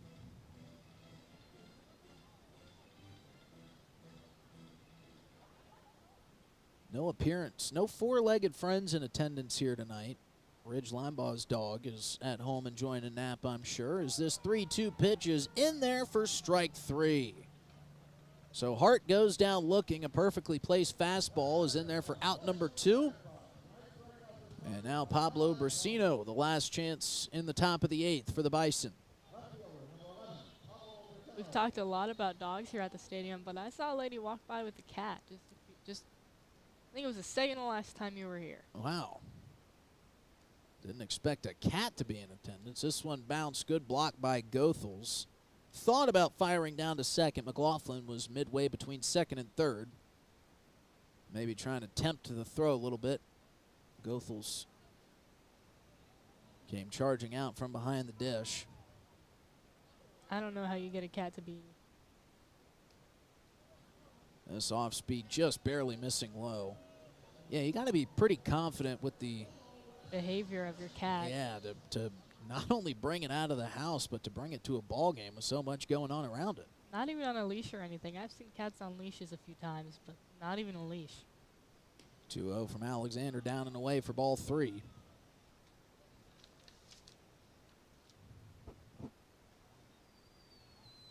Three-0 count, 2 outs, runner on second here for the Bison, who lead 9-4 here in the top of the 8th inning. Sun fully set back behind us as this one's chopped to the first base side. Farwell's got it. He'll call off Trey Alexander and trot over to the first base bag for out number 3. So Trey Alexander does his job. He keeps the Bison scoreless. 6 outs to play with for the Oahe Zap offense. They've got some ground to make up. Trailing 9-4. We'll be back with the Zap at Bats coming up after this on River 92.7. Hey, baseball fans, if you're looking for a podcast that is sports and only sports, then come on into Cowart's Corner. We tackle all the in the world of sports, whether it be football, basketball, baseball, softball, hockey, whatever it is. If it's sports, we cover it. So if you're looking to unwind and have a good time, come into Cowart's Corner with me and my dog Charlie on drgnews.com or wherever you find your podcasts. Your best round of the year is waiting for you just 1 mile north of Fort Pierre on Highway 1806 at Dunes Golf. Play 9 or 18 holes, pay by the round, save with a punch card, or become a member for unlimited play. And Dunes Golf is a great location for group outings or a summer play day. Call 605-223-2525 or see golfdunes.com. 18 holes and a driving range beautifully nestled alongside the Missouri River. It's Dunes Golf.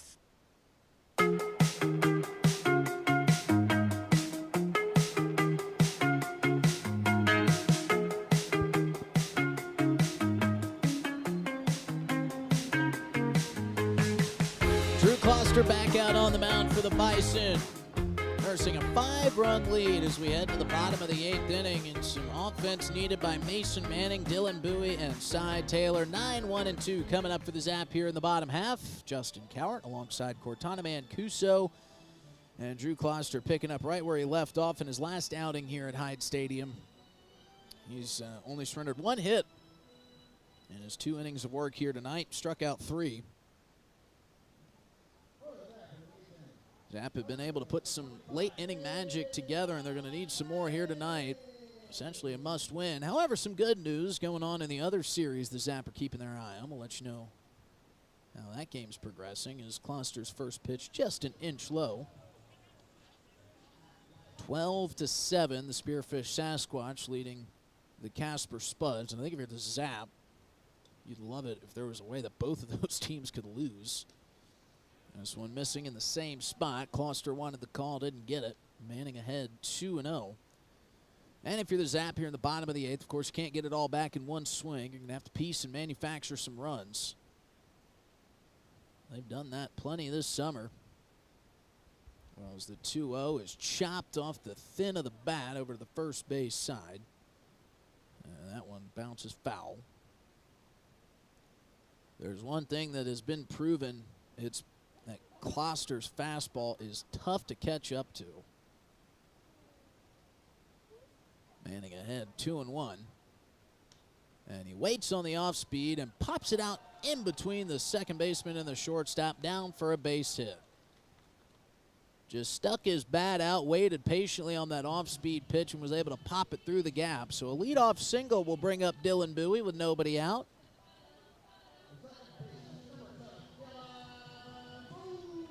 Dylan Bowie here tonight. And his 4 at-bats, he's scored once, but has put the ball in play plenty, just doesn't have a hit to show for it yet. Bowie wore one earlier tonight. And he swings over the top of the first pitch from Kloster.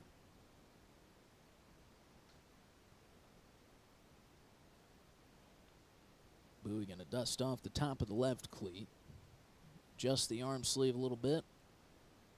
Squats down. Set up in the back of the box. And he takes, wow.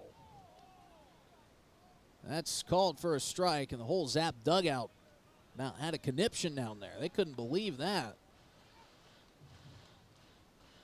Aiden Johnson, who was assistant coach to start the night, then midway through became relief pitcher, and now is back to assistant coach, was letting Kevin Klopp hear it. Now Bowie behind the 8 ball, 0-2. Swung and sharply hit down the third base line, but just a couple feet foul. A.J. Ponciano is subbed in as the third base coach for Jamie Habiger. You know baseball players are superstitious, so maybe Jamie's saying, you know what, it's not working with me as the third base coach. And who knows, Jamie Habiger may not be superstitious, maybe just a little stitious, as the great Michael Scott would say. Short lead for Manning at first. Again, the 0-2 is rifled foul again.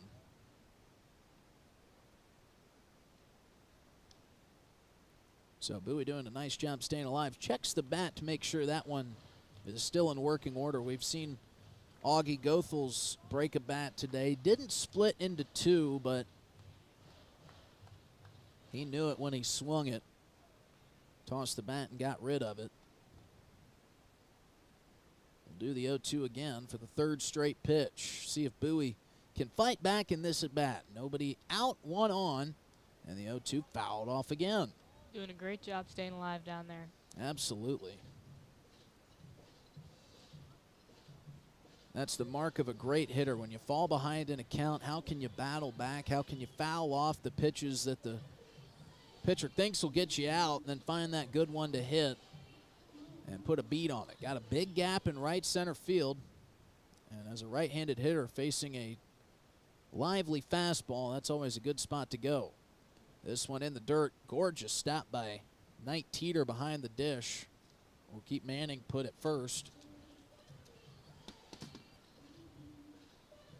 But that's step 1. Work your way back into the count. 1-2 it is now.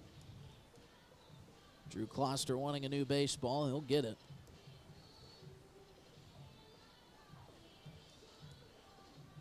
Manny Ely will deliver 5 new baseballs to Kevin Klopp. Now he's got to figure out where to put all of them. Getting them all organized. Kevin Klopp has been very intentional about checking out all the baseballs that come into play. And he's like a tennis player. Gets a couple, checks them out. The ones he doesn't like, he gets rid of. So Manny Ely off the bench for the Zap. Bringing a couple options for Kevin Klopp. 1-2 count, nobody out. Dylan Bowie fighting to stay alive, and he swings over the top of that off-speed pitch for strike 3. So that'll be the first down of the inning. This brings up Cy Taylor. Taylor's left the yard. He had a solo home run back in the 3rd inning to make it 6-3. That was the second to last run the Zap had brought across tonight. Brady Glenn drove in the 4th run for the Zap after the Cy Taylor solo home run to make it 6-4. But a 3-run 7th inning has spread out the deficit for the Zap side. Taylor watches that one miss down and away for ball 1. It has just been a mental battle here this summer for the whole Zap organization. Lost some great players to some really wild injuries. Anything you can think of, the Zap have dealt with it in terms of injuries this summer. And they've just kind of had to roll with the punches. 1-1 count here to Cy Taylor. Just barely catches a piece of that one off the end of the bat.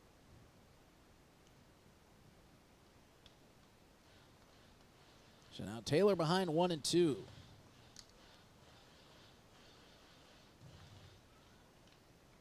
Kloster getting ready to fire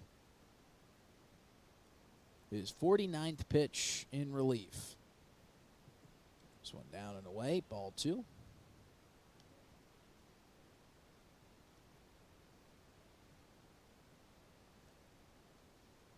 Hit a stalemate offensively after the 3rd inning. Nobody scored until the 7th after both teams combined for 10 total runs.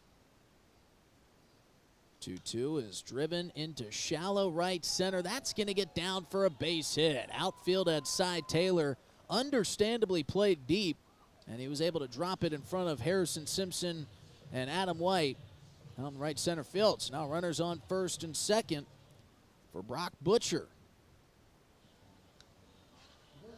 Butcher has a unique story over the past couple days. And now we've got a substitution. I've never seen this before. A substitution of the 3rd base coach for the Oahe Zap. Aiden Johnson will run over and swap with the former right fielder, A.J. Ponciano. Ponciano gives up the hitter's helmet as Butcher fists this one to the right side. Kind of confusing there between the first baseman and the second baseman, and it's thrown away by Cam Hagenson. So 1 run will score for the Zap. Now they're waving inside Taylor. He's going to hit the brakes halfway between home and third. That was a very weird play. Chasen Beltran and Cam Hagenson almost collided. The Bison first and second baseman. Covering was Drew Kloster. The throw was behind him. It kind of rattled off the palm of his catching hand and rolled over to the front of the Zap dugout. But all said and done, Zap pick up a run. It's 9-5. 1 run, 1 out. Now Cy Taylor's up.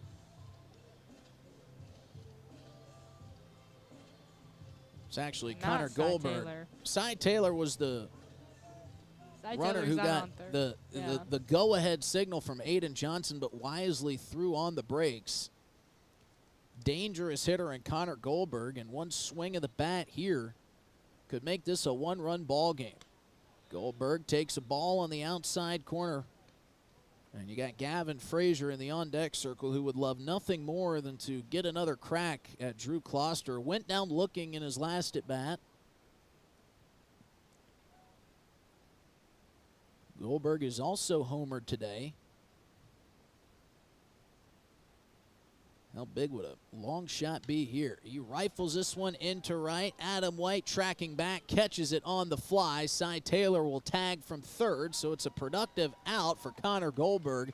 You know he wishes that one got down for a base hit because he put a great swing on it, but it does bring the Zap within 3. Second run of this inning makes it 9-6. And that'll bring up Gavin Frazier.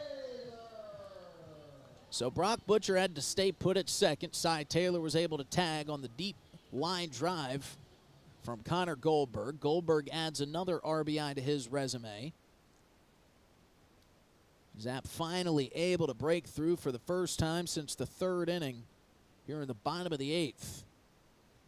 First pitch to Frazier, perfectly placed for strike 1.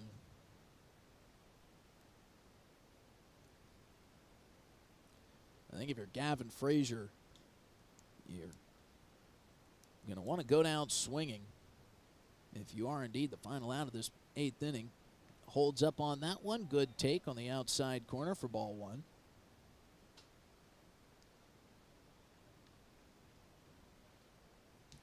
Gabriel Cantona in the on-deck circle would represent the tying run if he could get up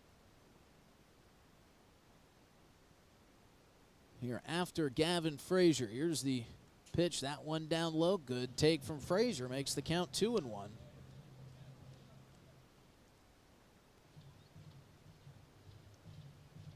Runner on second, 2 outs, and what has been an exciting ball game here between two friendly clubs. 2-1 to Frazier. Doesn't catch the corner. It's 3-1. That's one thing about this Zap Ball Club. They will not go down quietly. We learned that in game 1 of their 4-game series against the Casper Spuds about 3 weeks ago. Here's the 3-1 to Frazier. That one falls in to run the count full. Zap lost that game by double digits. However, they were able to put together a little bit of a rally in the 9th inning against the Spuds. And they found something after that. Won the following 3 on the road, something the Zap hadn't done, as the payoff pitch is lined down the right field line. That one will bend and drop it. No, they're going to say foul. That's unbelievable. That looked like it hit chalk from up here. Gavin Frazier just kind of poked that one down the first base line. It certainly looked like it hit the chalk in right, which would have scored the 7th run for the Zap and cut this deficit to 2. Gavin Frazier's got to feel like he just got robbed. Tough play to call for home plate umpire Kevin Klopp with his field umpire out in the middle of the diamond with the runner on second. I don't know, Cortana, what did you think on that one? I feel like I saw it touch the green. Oh, it's and fair. So fair. Cortana thinks it was a fair ball. I feel like I saw it get kicked off. If anything, it was hit off of him. Either way, it's a full count to Frazier. 2 outs, runner on second.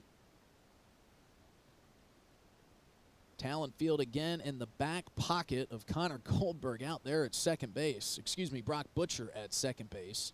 And we've got a balk committed by Drew Closter. So Matthew Sisk says Drew Closter moved the shoulders in a way that he hasn't done in any of his other pitches. And that'll allow Brock Butcher to get to third. So now Gavin Frazier with an even easier RBI now 90 feet away if he can contact one. 3-2 pitch, fouled off. Good stay alive swing by Frazier. And Closter was at a loss when he heard Sisk call for the balk, and Sisk kind of showed him with his own shoulders what he did that warranted the call.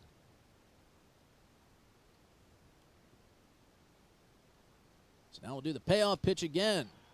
Frazier swings and misses at a fastball for strike 3, but the Zap do chip away at the deficit. They cut it to within 3. It's 9-6. Bison out in front. We head to the top of the 9th. Zap got to keep them right there with hopes of a comeback coming in the bottom half of the next inning. It looks like it'll be Trey Alexander again on in relief to try to keep this thing a 3-run ball game. We head to the top of the 9th here on River 92.7 and streaming live on drgnews.com. These days, people consume information at different times of day and through a variety of different platforms. That's why DRG Media Group's AM and FM radio stations, drgnews.com website, and DRG mobile app provide local news, sports and weather, music and entertainment news, area high school athletic events, and more. But as members of your community, we want to hear from you too. Are you not hearing what you want to hear? Do you have an event coming up that you need advertised? Then let us know by using the Contact Us feature on the drgnews.com website or on the DRG News app. You can send us a song request, a news or sports item, a request for advertising information, and more. Fill in your information, select which type of inquiry you have, provide the relevant details, then click Submit. We make qualifying information available to the public using our DRG Media Group radio stations, drgnews.com website, and DRG News mobile app. Thanks to our advertisers, it's all available to you for free. drgnews.com and the DRG News app are updated throughout the day, so check back often.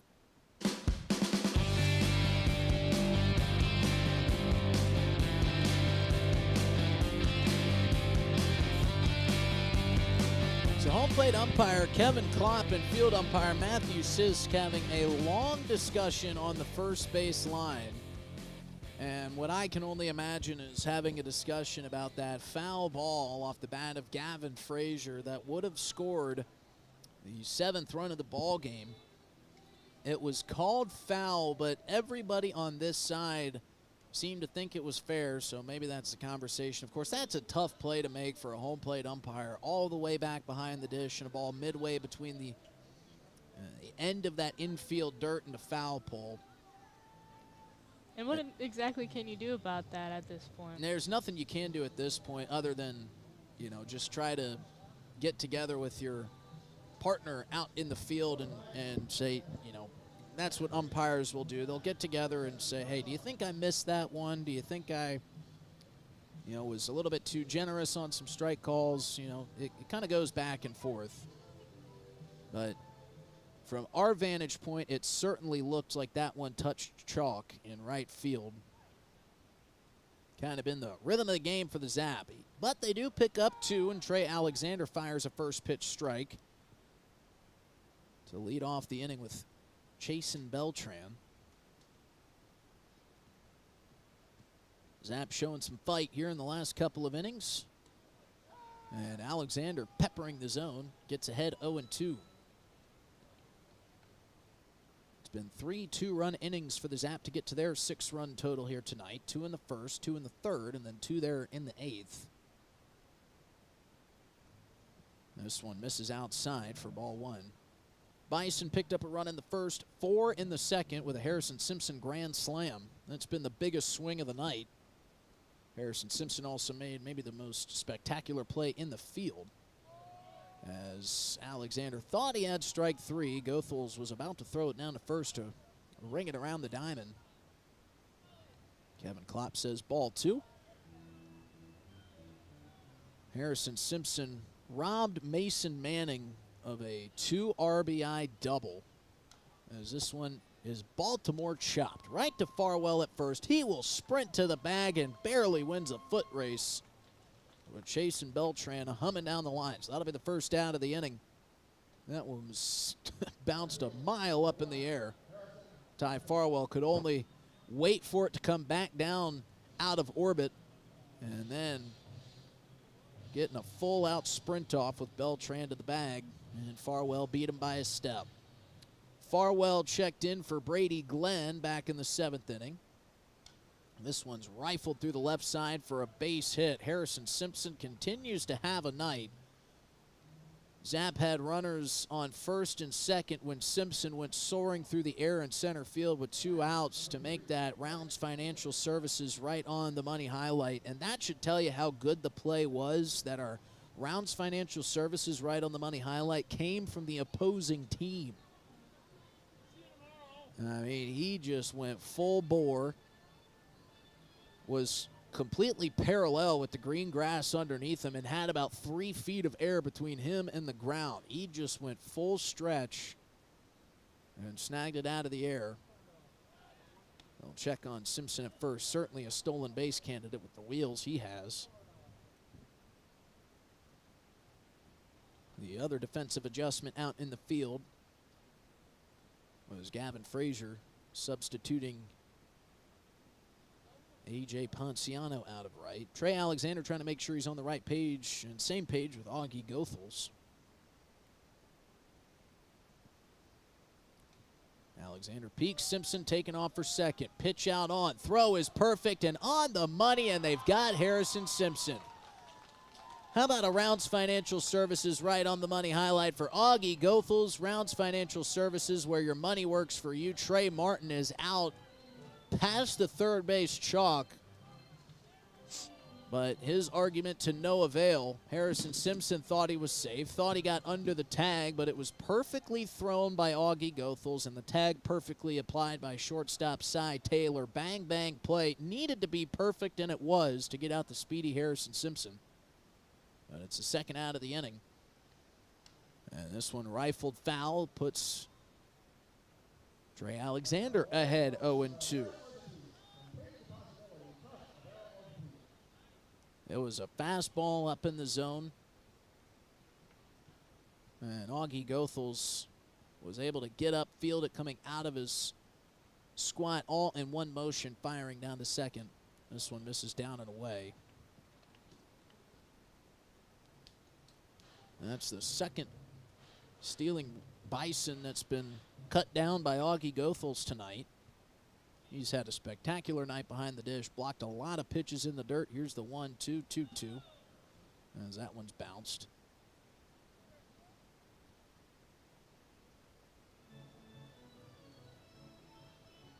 Manny Ely will collect that pass ball. Couple cheers from the crowds for a fan favorite, Manny Ely. Alexander back to work. 2-2 is bounced again. Alexander losing a little bit of rhythm here. He's going to take a long stroll. Takes the glove off the left hand. Just got to get locked back in.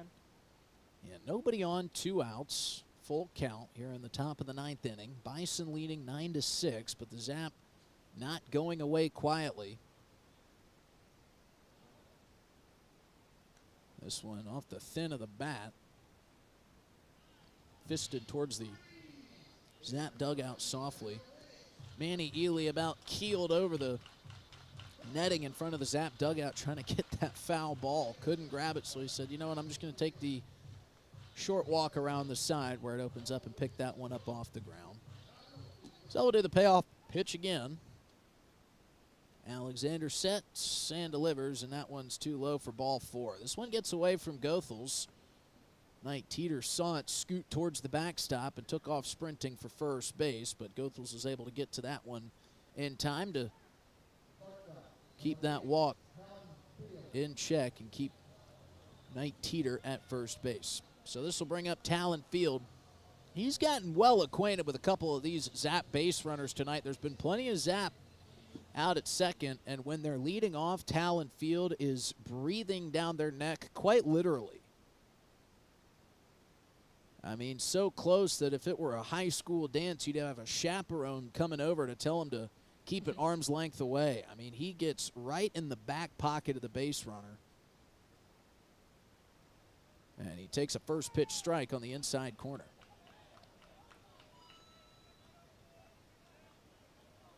And I'd love to hear the conversations that Talon Field has had with some of these Zap base runners at second, because, I mean, he could whisper and you'd hear him word for word. That's how close he's been getting. This one bounced good. Stop by Goethals. Runner's going to take off for second. Goethals can't find it underneath his cleats.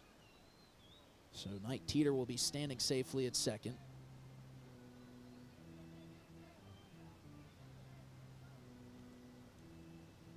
So a little bit of confusion about the baseballs. Kevin Klopp will fire that one out to Trey Alexander, get some new balls from Manny Ely. But like we mentioned, Kevin Klopp takes a good look at every baseball that comes into play and makes sure they're suitable for each pitcher.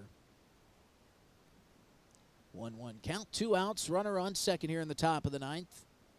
Zap trailing by 3, looking to make a comeback bid. Runner will go. Beautiful stop by Goethals, and the throw down to third is in time for out number 3.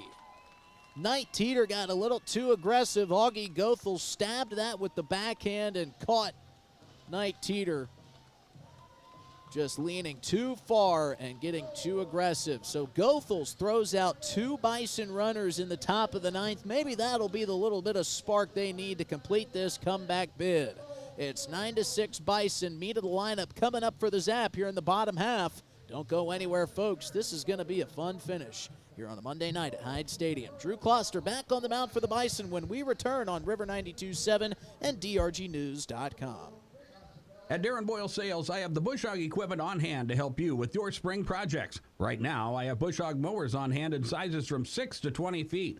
Bush Hog rear-mounted blades, Bush Hog tillage equipment including 4 sizes of rear-mounted tillers, and Dixie Chopper zero-turn mowers on hand. 3 different models available with prices starting at $49.95.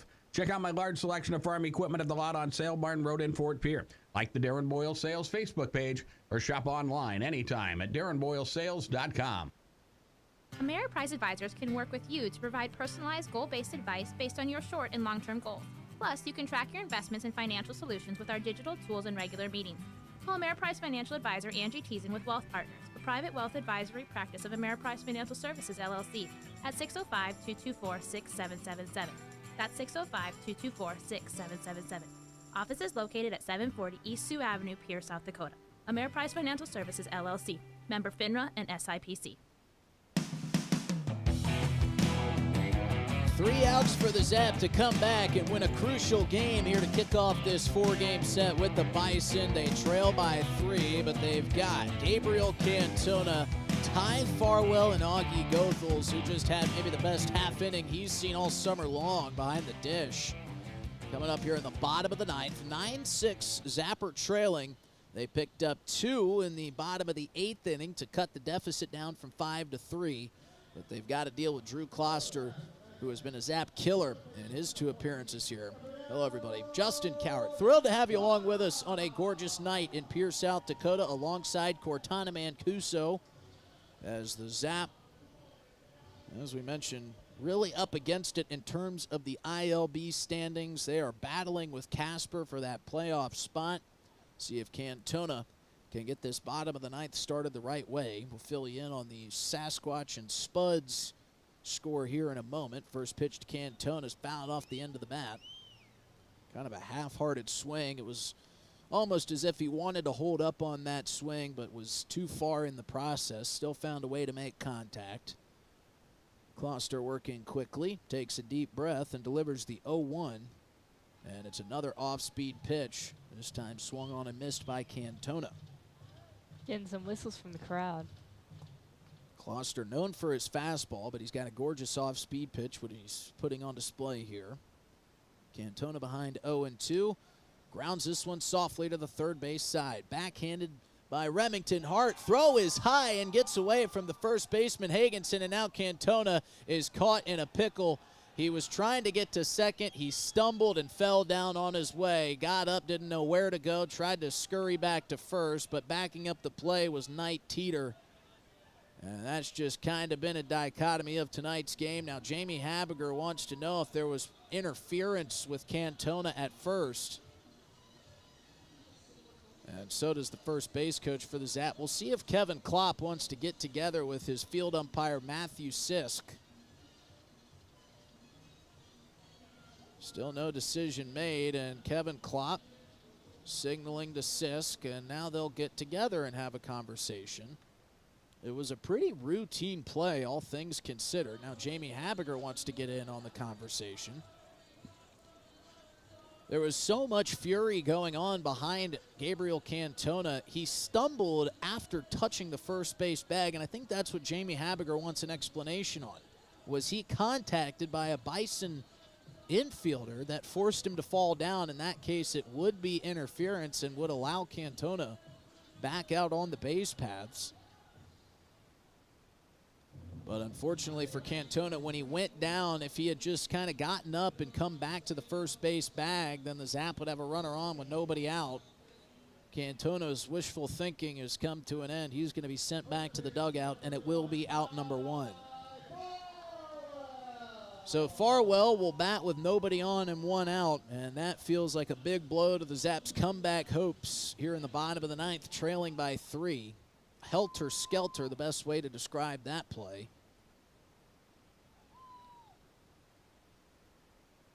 Kloster back to work, faces Farwell, and that one will bounce in for ball 1.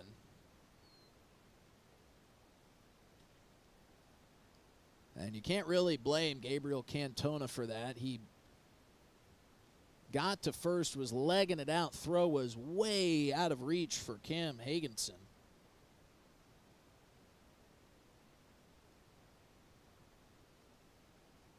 But when Cantona got up and kind of realized what was going on, Knight Teeter, who was backing up the play from his catching position, had the ball and was ready to tag. Farwell ropes one out into center, but right to Harrison Simpson for out number 2.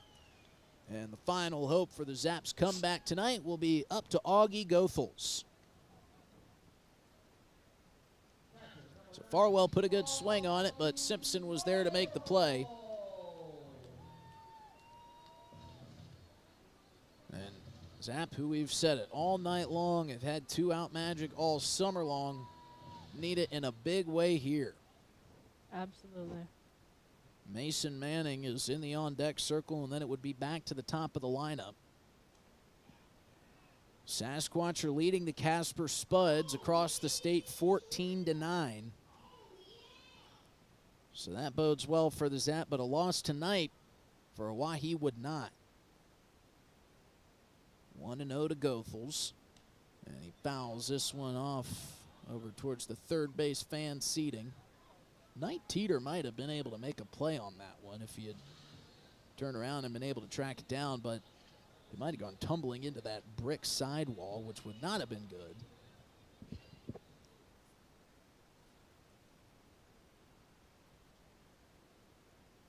Cluster comes set, and the pitch is roped to the second base side. That'll get through for a base hit past a diving Chasen Beltran. So Goethals doesn't want to go down quietly. He picks up a 2-out single. And now Mason Manning will come up to the plate. And Dylan Bowie in the on-deck circle will represent the tying run.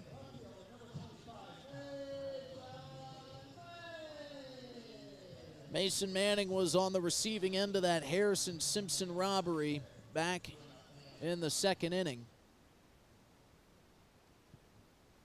Would have scored 2, and how big would that have been in this moment right here? Could have made this whole ball game look completely different.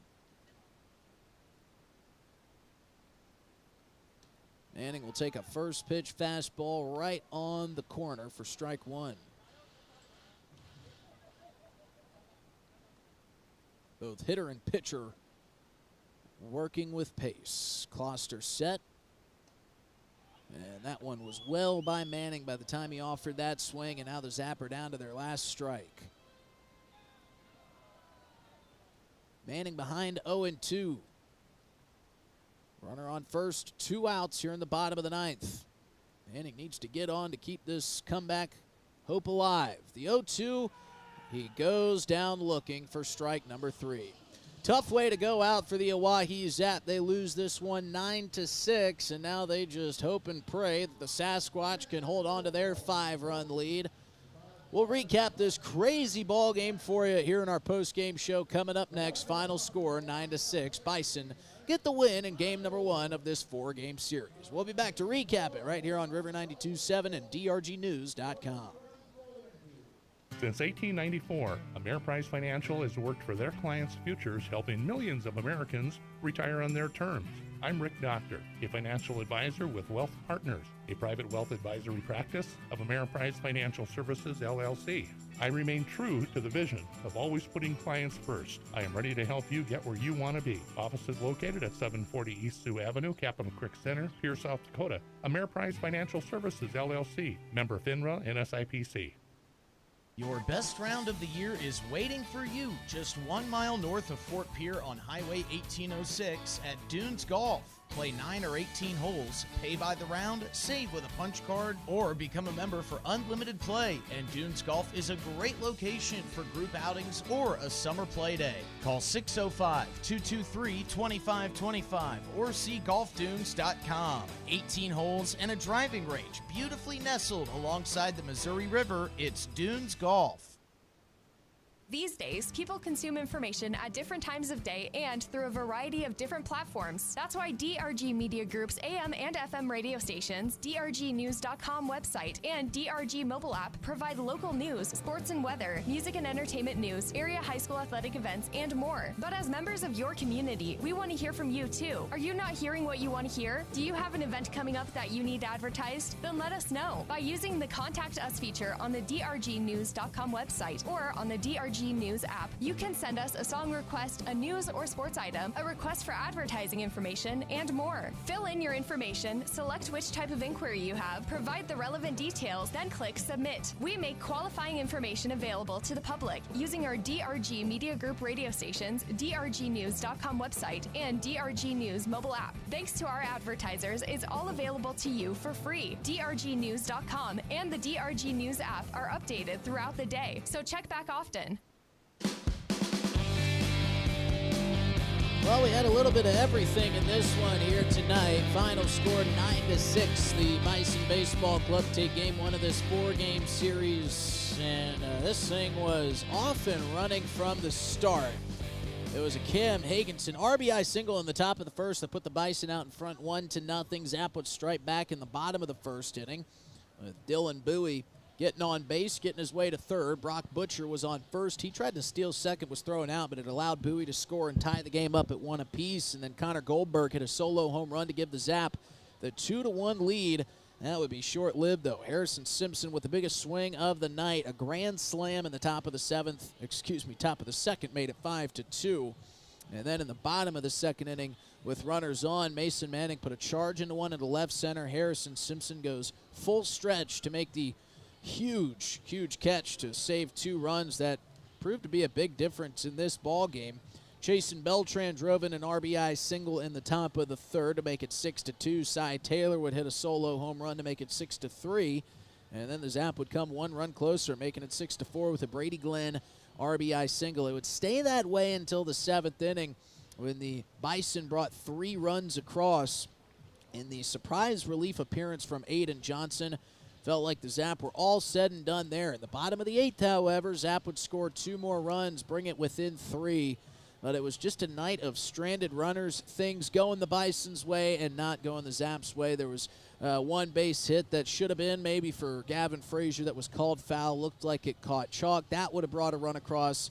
And, you know, that's just baseball. A couple things don't go your way this game. Cortana could have looked a little bit different, but all things said and done, Zap showed some pretty good fight in this one. Absolutely. Jamie was talking in the interview you played at the beginning, and he said that it was important to put on a good show for these last pretty well, even though we didn't take the lead for very long. Yeah, and they do have a chance to make this thing interesting over the next couple of days. Again, they'll have a doubleheader tomorrow to accommodate Post-State Legion Varsity's regional games coming up against Watertown on Wednesday and Thursday. Those 2 games for Post-State will be 12 o'clock starts. Tomorrow night's doubleheader will get underway with Game 1 at 5:35. Game 2 will come your way about 30 minutes after. We'll be back on the air for our final broadcast here of the regular season for the Oahe Zap at 7 o'clock on Wednesday night when they wrap this series up with the Bison Baseball Club. And, of course, we'll be keeping our eyes on that Casper Spuds and Spearfish Sasquatch series, which at last check was in favor of Spearfish 14-9. That game moving along at a snail's pace, though, so make sure you stay tuned to our sportscasts tomorrow.